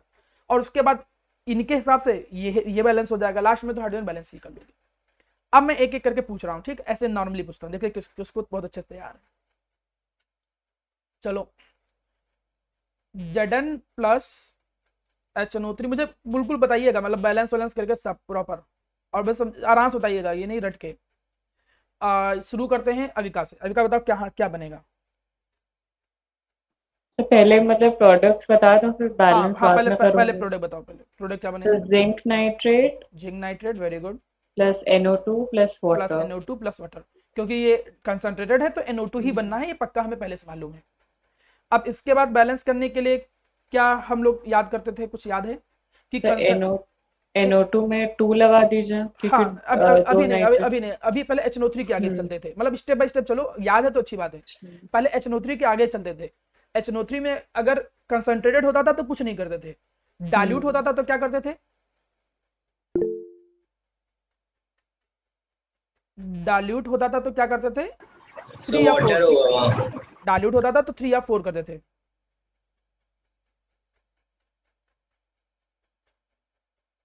अच्छा हाँ हाँ, वो ठीक है, वाटर होगा, मैं गलत लिख दिया, NO2 प्लस वाटर, ठीक है। अब चूंकि ये कंसंट्रेटेड है तो इसके आगे कुछ नहीं आएगा, अब इसके आगे कुछ नहीं आया, चलो ठीक है। NO को बैलेंस करना हमने सिखाया, NO कैसे बैलेंस करेंगे भाई, NO2 होते हैं सब में, तो यहाँ पे 2 आ जाएगा, चलो ये चीज आ गई। अब आगे बैलेंस करके बताओ पूरा वाटर, यहाँ तक तो हमको बच्चों को सिखाना था, अब आगे बताओ क्या कहाँ क्या आएगा। अभी कहाँ बोलो, नाइट्रोजन कितने हैं टोटल, नाइट्रोजन काउंट करो, प्रोडक्ट साइड कितने हैं टोटल नाइट्रोजन, तो 4, तो यहाँ कितना लगा दें 4 4, वेरी गुड, HNO3 के आ गया। ठीक है। अब हाइड्रोजन बैलेंस करो, हाइड्रोजन बैलेंस कैसे करेंगे, तो वहाँ पे 2 वाटर। 2 वाटर, देखो हो गया बैलेंस। मतलब कोई बहुत कठिन हिस्सा नहीं है, आप आराम से चीजें बैलेंस कर सकते हो। अब अगले नंबर पे आते हैं, मैं मिक्स करके प्रैक्टिस करा रहा हूँ जिससे मैं समझूं कि हाँ तुम्हें आ गया है। सल्फर ले लेता हूँ, ठीक है। I take here S8 plus H2SO4, ठीक है। तो अब मुझे बैलेंस करना है। रोहित सर बताओ। HNO3 तो HNO3 लेंगे ना। अरे मैं दिमाग आज मेरा कहीं और। HNO3 का रिएक्शन है, भावनाएं समझा करो, वो लिखा है HNO3 था, तुमको दिख कुछ हो रहा था। ठीक, अब रोहित बताओ क्या बनेगा। सर H2SO4 NO2 और हाँ H2O। नहीं कैसे किया है, वो दिमाग में कैसे चल रहा है ये बताओ, कि सल्फर के सर साथ आप। Sulphur sir HNO3 oxidising agent है जो सल्फर के साथ रिएक्ट करेगा तो सल्फ्यूरिक एसिड बनाता है। ठीक है, वेरी गुड। और वो रिड्यूस करके फिर NO2 और वाटर दे वो तो देगा। फिक्स होता ही है, वेरी गुड शाबाश। अब आगे क्या करना था, कोफिशिएंट याद करना था HNO3 का। तो HNO3 का कोफिशिएंट किससे आता था। सर सल्फर का वैलेंस इलेक्ट्रॉन होता है 6 हाँ और उसके मल्टीप्लाई करेंगे 8 से तो तो यहाँ 48 हो 48 आ गया, जाएगा। वेरी गुड और वही चीज नाइट्रोजन के साथ हो जाएगी क्योंकि एक शाबाश, ही एक है। ठीक है। और अब बैलेंस किसको करते थे, सल्फर बैलेंस कर लेते थे। पहले जो पहला आइटम होता था 8 है, तो उसके अकॉर्डिंग क्या आएगा यहाँ पे, 8। तो यहाँ 8 आ जाएगा, वेरी गुड। अब बचा हाइड्रोजन, बात खत्म। अब हाइड्रोजन बैलेंस करके बताओ कितना आएगा। 16। तो हाइड्रोजन 16 H2 आएगा। हाँ 16H2 आएगा। क्यों, क्योंकि यहाँ पर 32 हाइड्रोजन सर उनका 16, 32 हो जाएगा। हाँ 16 यूज हो चुके हैं, 32 बचे। 32 को जब बांटोगे 32 तो बचे 16 16 कर बस। देंगे। तो मतलब उतना कोई कठिन हिस्सा नहीं है। चलिए अब मैं एक एक करके और बच्चे से पूछता हूँ। अब बना हमारे सामने, अब आप अपने आप खुद एज अ वॉलंटियर बताइएगा किसको आता है, कौन इसको ट्राई करना चाहेगा, कौन बताना चाहेगा इसको। कोई भी, ये देखो कोई नहीं बोला।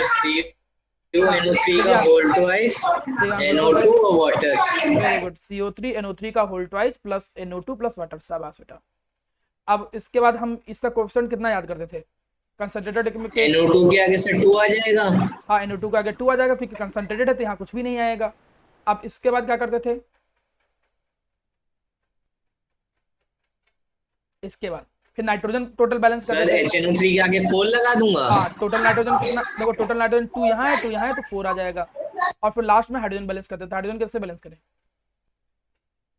सर 2 हो जाएगा। टू लगा के, वेरी गुड।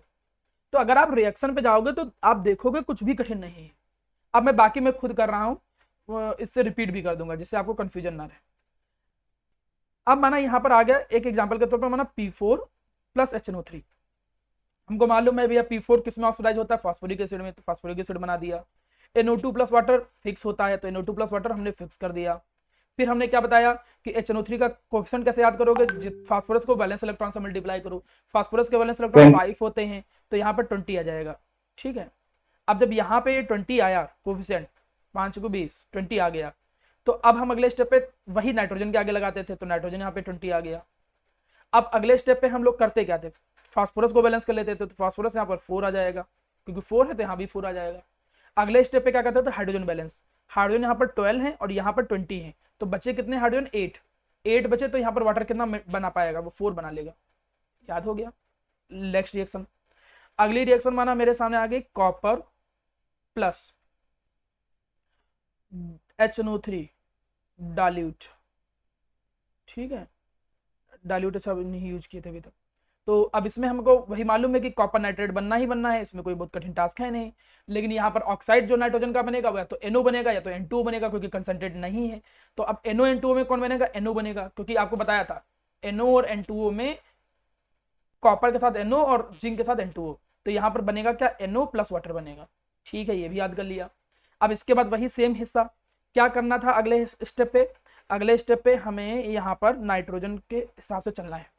नाइट्रोजन पहले कॉपर देख लिया, अब नाइट्रोजन देख लेते हैं। अब यहाँ 2 नाइट्रोजन हमको 2 मेंटेन करने हैं, ये मैंने बताया था कि नाइट्रोजन 2 मेंटेन ही करना है इस रिएक्शन में, तो 2 मेंटेन कर लिया। टोटल नाइट्रोजन 4 हो गया, तो यहाँ पर हमको 4 HNO3 लगा दिया। हाइड्रोजन 4 बैलेंस करने के लिए यहाँ पर 2 लगाना पड़ेगा। तो सिंपल है, मतलब अगर आप रिएक्शन देखो 8 रिएक्शन है। जनरली आप बोर्ड में देखोगे तो ये 8 रिएक्शन रिपीटेड फॉर्म में पूछी जाती थी। पिछले साल हटा दिया गया था, नहीं तो मैं तो इसे फ्री का मानता हूँ। ये ऐसी रिएक्शन है कि जिन बच्चों को पैटर्न नहीं मालूम है उनके लिए थोड़ा बहुत डरावना है, उनके लिए कोएफिशिएंट गड़बड़ी होने के चांस है। जिनको आता है वो तो खुश होकर जाते हैं कि चलो यार ये आ जाए अच्छी बात है, कम से कम ये क्वेश्चन तो पक्का करके आ जाएंगे, 2 नंबर का हो जाएगा। तो आपसे मैं ये उम्मीद करता हूं कि आप इन रिएक्शंस की प्रैक्टिस करोगे, नॉन मेटल विद HNO3 और मेटल विद HNO3। इनकी आप प्रैक्टिस करोगे। HNO3 is a good oxidising agent, एक वो बहुत अच्छा ऑक्सीडाइजिंग एजेंट है, ठीक है। अब केवल सर हाँ बोलो। लास्ट स्लाइड रिसेंट खोलेंगे सर अ, एक बार। सर यहाँ पे सर एक स्टेप और बढ़ाइए। अच्छा पीछे, आगे आगे से, आगे आगे ठीक आगे है आप बताइए एक स्टेप और। आगे। सर यहाँ पे कॉपर के आगे 3 होगा ना? हाँ अभी पूरा बैलेंस, डाइल्यूट एरिया अभी करेक्ट। पूरा बैलेंस नहीं किया ना। अब जैसे यहाँ पर हमें 3 और 4 याद किया था ना। ओके रुक जाओ, यहाँ इसके आगे का कोफिशिएंट हम याद करते थे, सॉरी। तो इसके आगे का कोफिशिएंट हाँ थोड़ा सा गड़बड़ कर दिया मैंने, ठीक है। क्योंकि हम कॉपर नाइट्रेट के आगे का कोफिशिएंट याद करते थे, और वो कोफिशिएंट कैसे आता था, 3 और 4। कॉपर के केस में 3 आता था, और नाइट उसमें जिंक के केस में शायद 4 आता था। तो यहाँ पर आई थिंक 3 आएगा, है ना। अब जब यहाँ पे 3 आएगा तो इसका नंबर कुछ गलत हो गया था क्या मेरे से, लग रहा है गलत हो गया था। कॉपर हाँ गलत ही हो गया था, ठीक है, वेरी गुड, शाबाश बेटा दिव्यांश। तो 3 और 4 भी आता है नाइट्रेट के आगे। कंसंट्रेटेड है तो कुछ नहीं आएगा, कंसंट्रेटेड में देखो कुछ नहीं आया आगे आया, लेकिन डाइल्यूट में 3 और 4 आता है, तो कॉपर के आगे 3 आता है। अब फिर पूरी बैलेंसिंग चेंज हो जाएगी, complete balancing will be change. अब कैसे बैलेंसिंग चेंज हो जाएगी, नाइट्रोजन अब देखो कितने हो गए यहाँ पर, ये हो गए टोटल 6, तो 6 नाइट्रोजन यहाँ लगे, 6 लगा दिया। हाइड्रोजन अब देखो यहाँ पर कितने हो गए टोटल। सर 8 हो गए, 8 HNO3 होगा, फिर अच्छा हाँ, NO पे भी 2 लगेगा। यहाँ भी तो 2 था, तो टोटल 8 हो गए। तो यहाँ पर कितना आ जाएगा 8 HNO3, और यहाँ पर वाटर बैलेंस करने के लिए 4 लगा दिया। मतलब कठिन नहीं है, पर थोड़ा सा प्रैक्टिस की जरूरत है। आप 1-2 बार लिखोगे, प्रैक्टिस करोगे, अपने आप बहुत आराम से याद हो जाएगा, कहीं कोई प्रॉब्लम ही नहीं है, ठीक है। तो उम्मीद करता हूं कि नाइट्रिक एसिड की ऑस्टवाल्ड प्रोसेस कैसे होता था, पहले ammonia plus water oxygen combine करके बनाता था NO फर्दर ऑक्सीडाइज होता था, बनाता था NO2 वाटर के साथ कंबाइन करके HNO3 बनाता था। HNO3 एक ऑक्सीडाइजिंग एजेंट है। मेटल को किस में ऑक्सीडाइज करता है वो याद कराया, नॉन मेटल को कैसे ऑक्सीडाइज करता है उसकी रिएक्शन याद कराई। अब लास्ट देखो बच्चा है हमारे सामने केवल आज का टॉपिक, फिर हम क्वेश्चन प्रैक्टिस करेंगे। ये है browning test. Browning test for nitrate, ये आपको हेल्प करेगा मेरा प्यारा बच्चा कहां पर, ये जब आप जाओगे प्रैक्टिकल के लिए, और प्रैक्टिकल में भी है और थ्योरी में भी है। ये नाइट्रेट आयन को जो हमें क्या करना होता है, उसका एनालिसिस करनी है कि कौन से सॉल्ट में नाइट्रेट प्रेजेंट है, तो उसके लिए एक टेस्ट किया जाता है जिसको बोलते हैं ब्राउनिंग टेस्ट। इस टेस्ट में हम करते क्या है कि सबसे पहले हम वो सॉल्ट का एक्वा सॉल्यूशन लेते हैं, जैसे जिसके अंदर नाइट्रेट है तो उस सॉल्ट का हम क्या लेते हैं, एक्वा सॉल्यूशन, ठीक है। उस सॉल्ट का एक्वा सॉल्यूशन ले लिया। अब जैसे उस सॉल्ट का एक्वा सॉल्यूशन लेते हैं जिसके अंदर नाइट्रेट मुझे कंफर्म करना है, तो पहले हम उसके अंदर क्या मिला देते हैं, firstly we add ferrous sulphate, पहले हम उसके अंदर फेरस सल्फेट मिला देते हैं, ठीक है। फेरस सल्फेट मिलाने के बाद हम उसके अंदर मिलाते क्या है, H2SO4 मिलाते हैं। एक बात बहुत अच्छे से समझ के चलिएगा कि ये रिएक्शन बहुत ज्यादा सेंसिटिव होती है। अगर आपने थोड़ा सा स्ट्रिंग किया या थोड़ा हिलाया डुलाया तो रिंग तुरंत गायब हो जाती है। तो इसीलिए बोला यह जाता है कि जब भी आप लैब में होते हो तो लैब में यह बोला जाता है कि ऐसा भी मत करो, जैसे सबसे पहले आपने यहां पर क्या डाल दिया, सॉल्ट डाल दिया, एक्वा सॉल्यूशन। सॉल्ट डालने के बाद आपने FeSO4 भर दिया, you fill the FeSO4 with salt, और उसको भरने के बाद उसके अंदर क्या डालोगे, H2SO4। और बोला यह जाता है कि H2SO4 को वॉल के साथ साथ डालो, किनारे किनारे, मतलब जो भी टेस्ट ट्यूब है उसका बिल्कुल किनारे किनारे डालो, क्योंकि डायरेक्ट अगर H2SO4 डाल दिया तो वो रिंग नहीं बनेगी फिर। मतलब बिल्कुल स्लोली उसके साथ रिएक्शन होनी चाहिए। जैसे आप ऐसा करोगे तो देखोगे कि H2SO4 और फेरस सल्फेट इन दोनों के बीच में एक लेयर क्रिएट हो जाएगी पहले, जिसमें से फेरस सल्फेट ऊपर होता है, जिसमें से फेरस सल्फेट होता है ऊपर और H2SO4 होता है नीचे। और जहां ये दोनों का मिक्सिंग होता है उसके बीच में एक तुमको ब्राउन कलर की रिंग जैसा अपियर होगा, ये ब्राउन कलर की एक रिंग अपियर होगा। ये ब्राउन कलर की रिंग किसके कारण होता है, इस कॉम्प्लेक्स के कारण होता है, इस कॉम्प्लेक्स के कारण। जिन लोगों ने कॉर्नेशन कंपाउंड पढ़ा है उनको IUPAC नेमिंग में बता रखा हूं कैसे किया जाता है, अभी इसकी IUPAC नेमिंग की कोई जरूरत नहीं है। रिएक्शन होता कैसे है, सबसे पहले नाइट्रेट जो कि एक ऑक्सीडाइजिंग एजेंट के तौर पे भी रोल निभाता है, वो फेरस को फेरिक में कन्वर्ट करता है, वो फेरस को फेरिक में कन्वर्ट करता है। और ये फेरिक जो है वो वाटर के साथ कंबाइन करके ये देखो एक कॉम्प्लेक्स बनाया। ये कॉम्प्लेक्स फिर रिएक्ट करता है किसके साथ, NO के साथ। सर ये NO कहां से आया था, ये नाइट्रोजन ऑक्साइड आया था जब नाइट्रेट खुद रिड्यूस हुआ था। ये NO, ये जो NO बना है ये फिर नेक्स्ट इस जो फेरस, इसको क्या बोलेंगे, इसको हम पढ़ेंगे हेक्सा एक्वा, ठीक है। और चूंकि कैटायनिक कॉम्प्लेक्स है तो हम इसको नॉर्मल क्या पढ़ेंगे, आयरन। हेक्सा एक्वा आयरन, और जो भी इसका ऑक्सीडेशन नंबर आएगा उम्मीद करता हूँ 4 आएगा, तो 4। तो इस कॉम्प्लेक्स का जैसे NO रिएक्ट करता है तो ये कॉम्प्लेक्स बनता है और इसी के कारण ब्राउनिंग क्रिएट होती है। तो रिएक्शन को थोड़ा सा मगिंग करना पड़ेगा, याद करना पड़ेगा। 1 या 2 नंबर में क्वेश्चन आ सकता है कि आप ब्राउनिंग टेस्ट पे कमेंट करिए, तो आप बोलोगे ब्राउनिंग टेस्ट जो होता है वो नाइट्रेट आयन को फाइंड आउट करने के लिए यूज किया जाता है।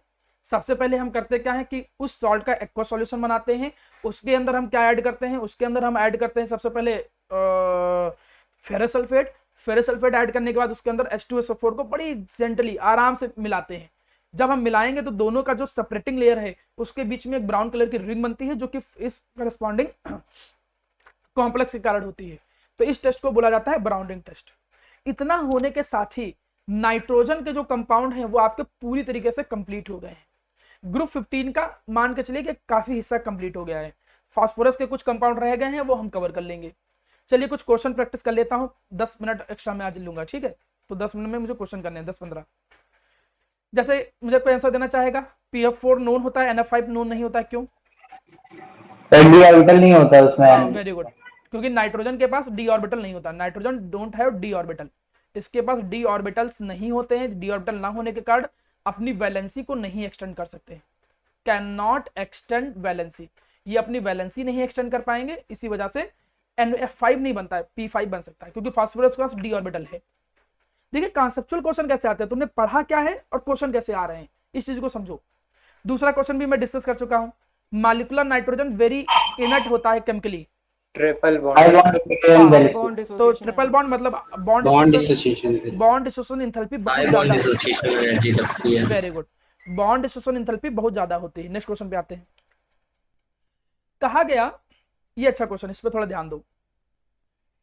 देखा गया कि नाइट्रोजन एंड फ्लोरीन का जो बॉन्ड है, नाइट्रोजन और फ्लोरीन का जो बॉन्ड है, इसकी बॉन्ड लेंथ थोड़ी सी बड़ी है। मतलब अगर हम कोवेलेंट रेडियाई देखें तो कोवेलेंट रेडियाई अगर ये नाइट्रोजन है और ये फ्लोरीन है, ठीक है, तो नियम तो ये कहता है मेरा प्यारा बच्चा कि इनके रेडियस के बीच के बराबर होना चाहिए। मतलब जो इसकी कोवेलेंट रेडियाई है उसकी कोवेलेंट रेडियाई बॉन्ड लेंथ इसके बराबर होना चाहिए, लेकिन उससे लॉन्गर होता है बॉन्ड लेंथ।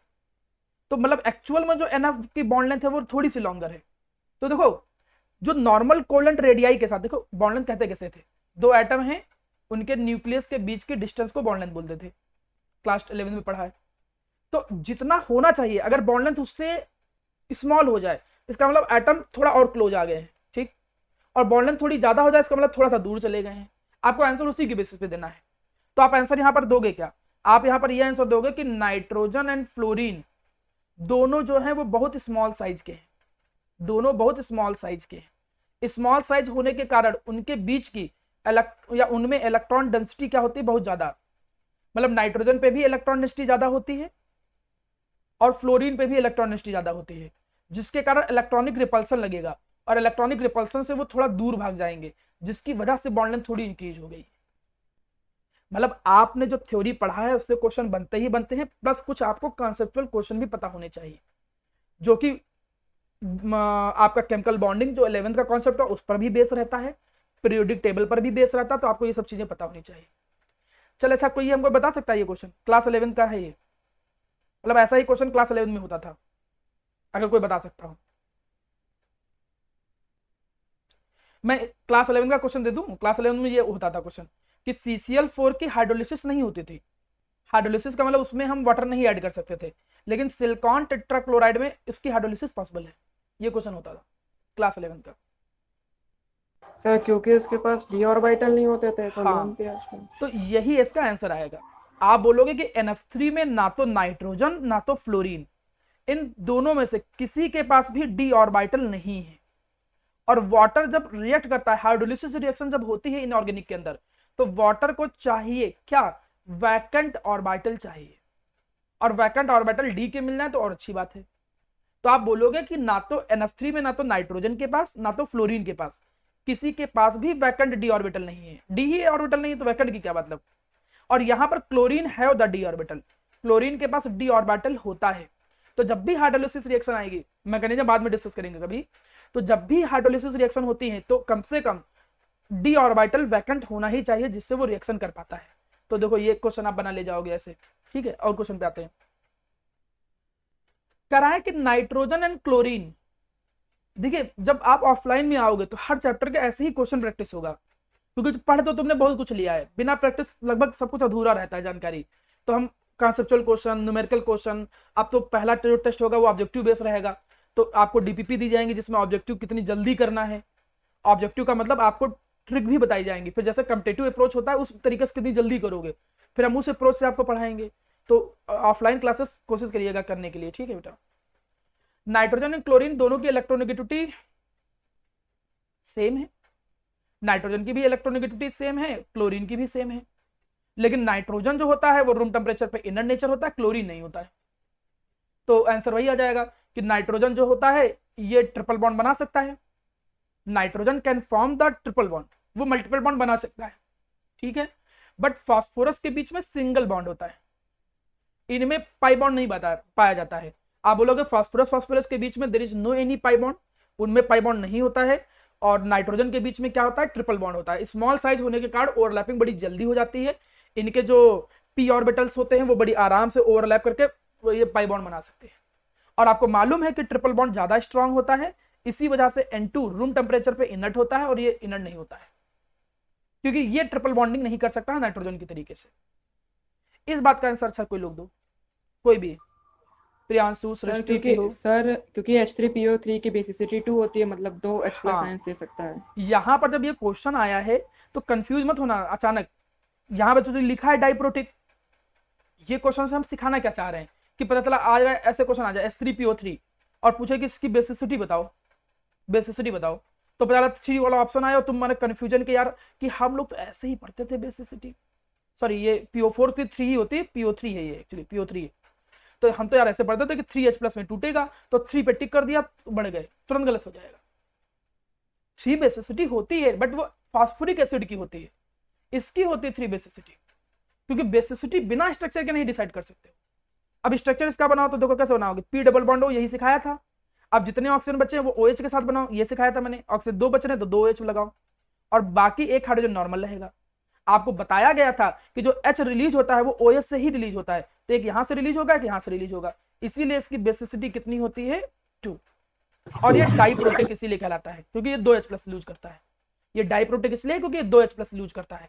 फॉर्मूला देख के जल्दबाजी में 3 मत लिख के चले आना, H3PO4 में जरूर होता है, या तो याद कर लो ये बात कि H3PO4 तो होता है ट्राइबेसिक, लेकिन ये जो H3PO3 होता है वो डाइबेसिक ही है। तो यहां पर गलती मत करना, आप जितना क्वेश्चन लगाओगे आपको कंटेंट उतना ही अच्छे से, और मतलब जिसको हम कहते हैं उस पर धार आएगी। नॉलेज तो सीख लिया, तलवार आपने बना ली, नॉलेज सीख लिया, लेकिन धार तभी लगेगी जितना ज्यादा प्रैक्टिस करोगे। अदरवाइज ऐसी तलवार लेके जाओगे, क्वेश्चनों नहीं कटेगा तो तुम्हारे घर वाले तुम्हारा गला काट देंगे, बस ये ध्यान रखना। अगला question, NF3 and NH3 both are pyramidal but widely difference in dipole moment. ये तो क्लास 11 का सभी लोग बता सकते हैं। अब ये मत कहना कि ये क्वेश्चन भी नहीं आता है यार क्लास 11 वाला, बेटा ये ऐसा क्वेश्चन है जो केमिकल बॉन्डिंग में बार बार आता था और हर टेस्ट में पूछा जाता था। ये NF3 है, ये NH3 है। सर एक्सप्लेन कर दीजिए, नहीं पढ़ा था केमिकल बॉन्डिंग। बताएंगे तो हम है ही बेटा, पढ़ाओ चाहे ना पढ़ाओ, लेकिन हम देखना चाह रहे हैं कि क्वेश्चन सर याद। क्योंकि फ्लोरीन ज्यादा इलेक्ट्रोनेगेटिव होता है। ना ना ना भाई, तुम तो तीर मारने लग गए। तो डाइपोल मोमेंट किसी को पढ़ाया था भैया क्लास 11 में? मृदुल ये क्वेश्चन पढ़ाया था, बताओ। जो पुराने बच्चे हैं बता सकते हैं भैया। सर NH3 का डाइपोल मोमेंट NH ज्यादा होता है। हाँ वो होता है, लेकिन आप उसको ऐसे बोलोगे कि इसमें डाइपोल मोमेंट मोर इलेक्ट्रोनेगेटिव की तरफ था, इसमें डाइपोल मोमेंट मोर इलेक्ट्रोनेगेटिव की तरफ था, इसमें डाइपोल मोमेंट मोर इलेक्ट्रोनेगेटिव की तरफ था। एक डाइपोल मोमेंट लोन पेयर की तरफ होता है जिसको बोलते हैं ऑर्बिटल डाइपोल मोमेंट। इसमें डाइपोल मोमेंट मोर इलेक्ट्रोनेगेटिव मतलब नाइट्रोजन की तरफ रहेंगे, यहाँ पर डाइपोल मोमेंट नाइट्रोजन की तरफ रहेंगे, और इसमें एक डाइपोल मोमेंट लोन पेयर की तरफ रहेगा, orbital dipole moment.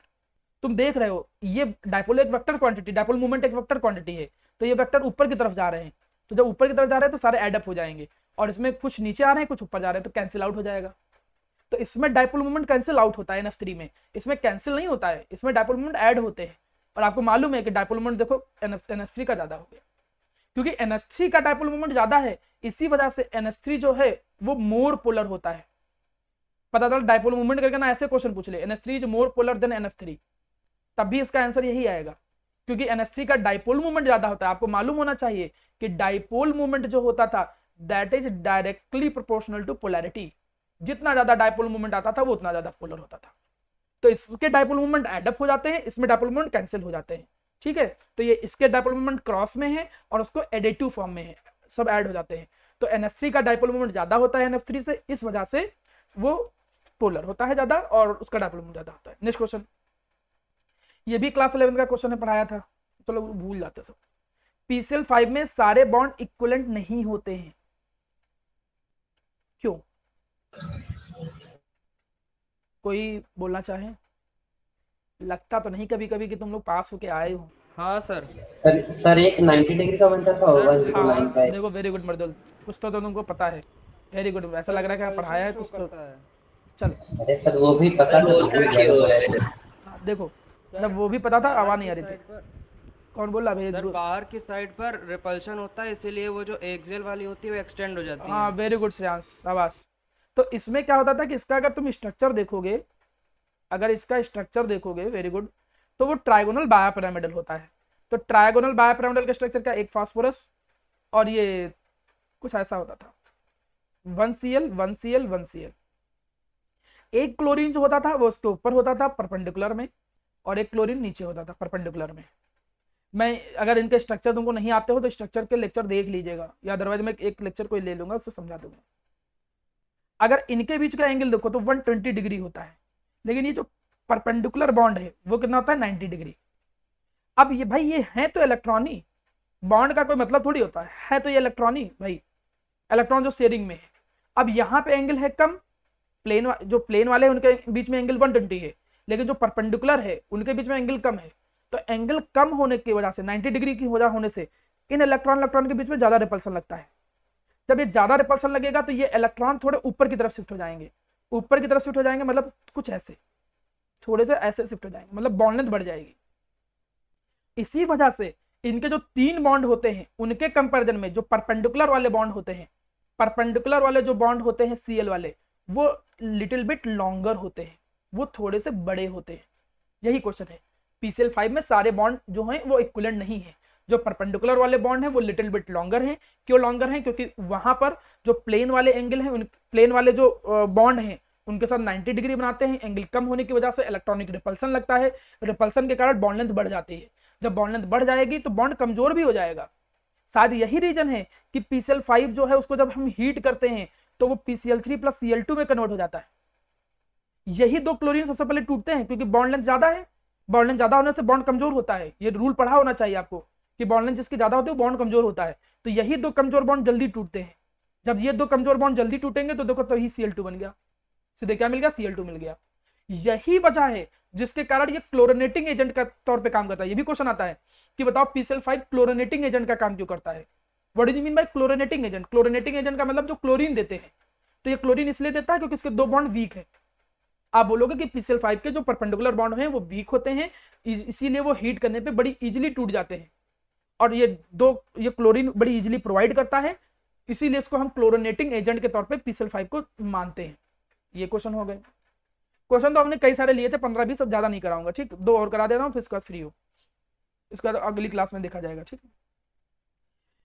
PCl5 act as a chlorinating agent, वही सेम चीज, क्योंकि PCl5 बड़ी इजीली हीट करने पे PCl3 + Cl2 में टूट जाता है और वो क्लोरीन प्रोवाइड कर सकता है PCl5, इसीलिए क्लोरिनेटिंग एजेंट के तौर पे यूज होता है।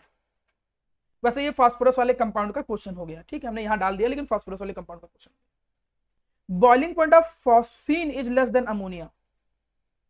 जब फास्फोरस और अमोनिया पढ़ लिए होते तब होता। अमोनिया के कंपैरिजन में अमोनिया का बॉइलिंग पॉइंट फॉस्फीन के कंपैरिजन में ज्यादा होता है, जबकि मास अगर देखो मास इसका ज्यादा होता है। और आपने ऑर्गेनिक में पढ़ा है एक रूल कि जिसका मोलर मास ज्यादा होता है उसका बॉइलिंग पॉइंट ज्यादा होता है। तो होना फॉस्फीन का ज्यादा चाहिए था, होना फॉस्फीन वही लिखा है मॉलिक्यूलर साइज, तो यार फॉस्फीन वाले में ज्यादा है हाइड्रोजन बॉन्ड। हाँ, क्योंकि वो एक्सेप्शनली खुद के साथ हाइड्रोजन बॉन्ड बना सकता है। अमोनिया एक्सेप्शनली हाइड्रोजन बॉन्ड बना सकता है खुद के साथ, इस वजह से इसका बॉइलिंग पॉइंट ज्यादा हो जाता है। लेसर इलेक्ट्रोनेगेटिविटी की वजह से होगा। हाँ, क्योंकि फास्फोरस उतना ज्यादा इलेक्ट्रोनेगेटिव नहीं है, क्योंकि 3 ही लोग बनाते हैं, fluorine, oxygen, nitrogen, hydrogen bond यही 3 लोग बनाते हैं। तो आपने देखा कि पढ़ने के साथ साथ क्वेश्चन की प्रैक्टिस भी उतनी ही जरूरी है, क्योंकि कभी कभी कुछ क्वेश्चन ऐसे आते हैं जो तुमने पढ़ा है उसके साथ डायरेक्टली रिलेट नहीं करते हैं। कुछ क्वेश्चन 11 का कॉन्सेप्ट का यूज हो जाता है। अगर आप पूरा 100 आउट ऑफ 100 चाहते हो नंबर, तो मेहनत तो बेटा देखो करनी पड़ेगी, बिना मेहनत कुछ नहीं मिलने वाला। आप सोचो फ्री मिल जाए, मेहनत करो, बहुत आसान होता है नंबर लाना। ये टॉपरों से पूछो कि कितना आसान होता है, लेकिन वो लोग बताते भी नहीं है। मतलब होता बिल्कुल कठिन नहीं नंबर लाना, ये बिल्कुल हकीकत है। बस ये है कि तुम्हारे नंबर एक बार हाईएस्ट नहीं आए हैं, बस ये है। क्योंकि एक बार हाईएस्ट जिसके आ जाते हैं, फिर वो पढ़ना अच्छा किसको लगता है यार, किसी नहीं अच्छा लगता है। वो तो इसलिए पढ़ा जाता है क्योंकि अब पहली बार हाईएस्ट आ गए हैं तो उसको भी तो मेंटेन करना है ना।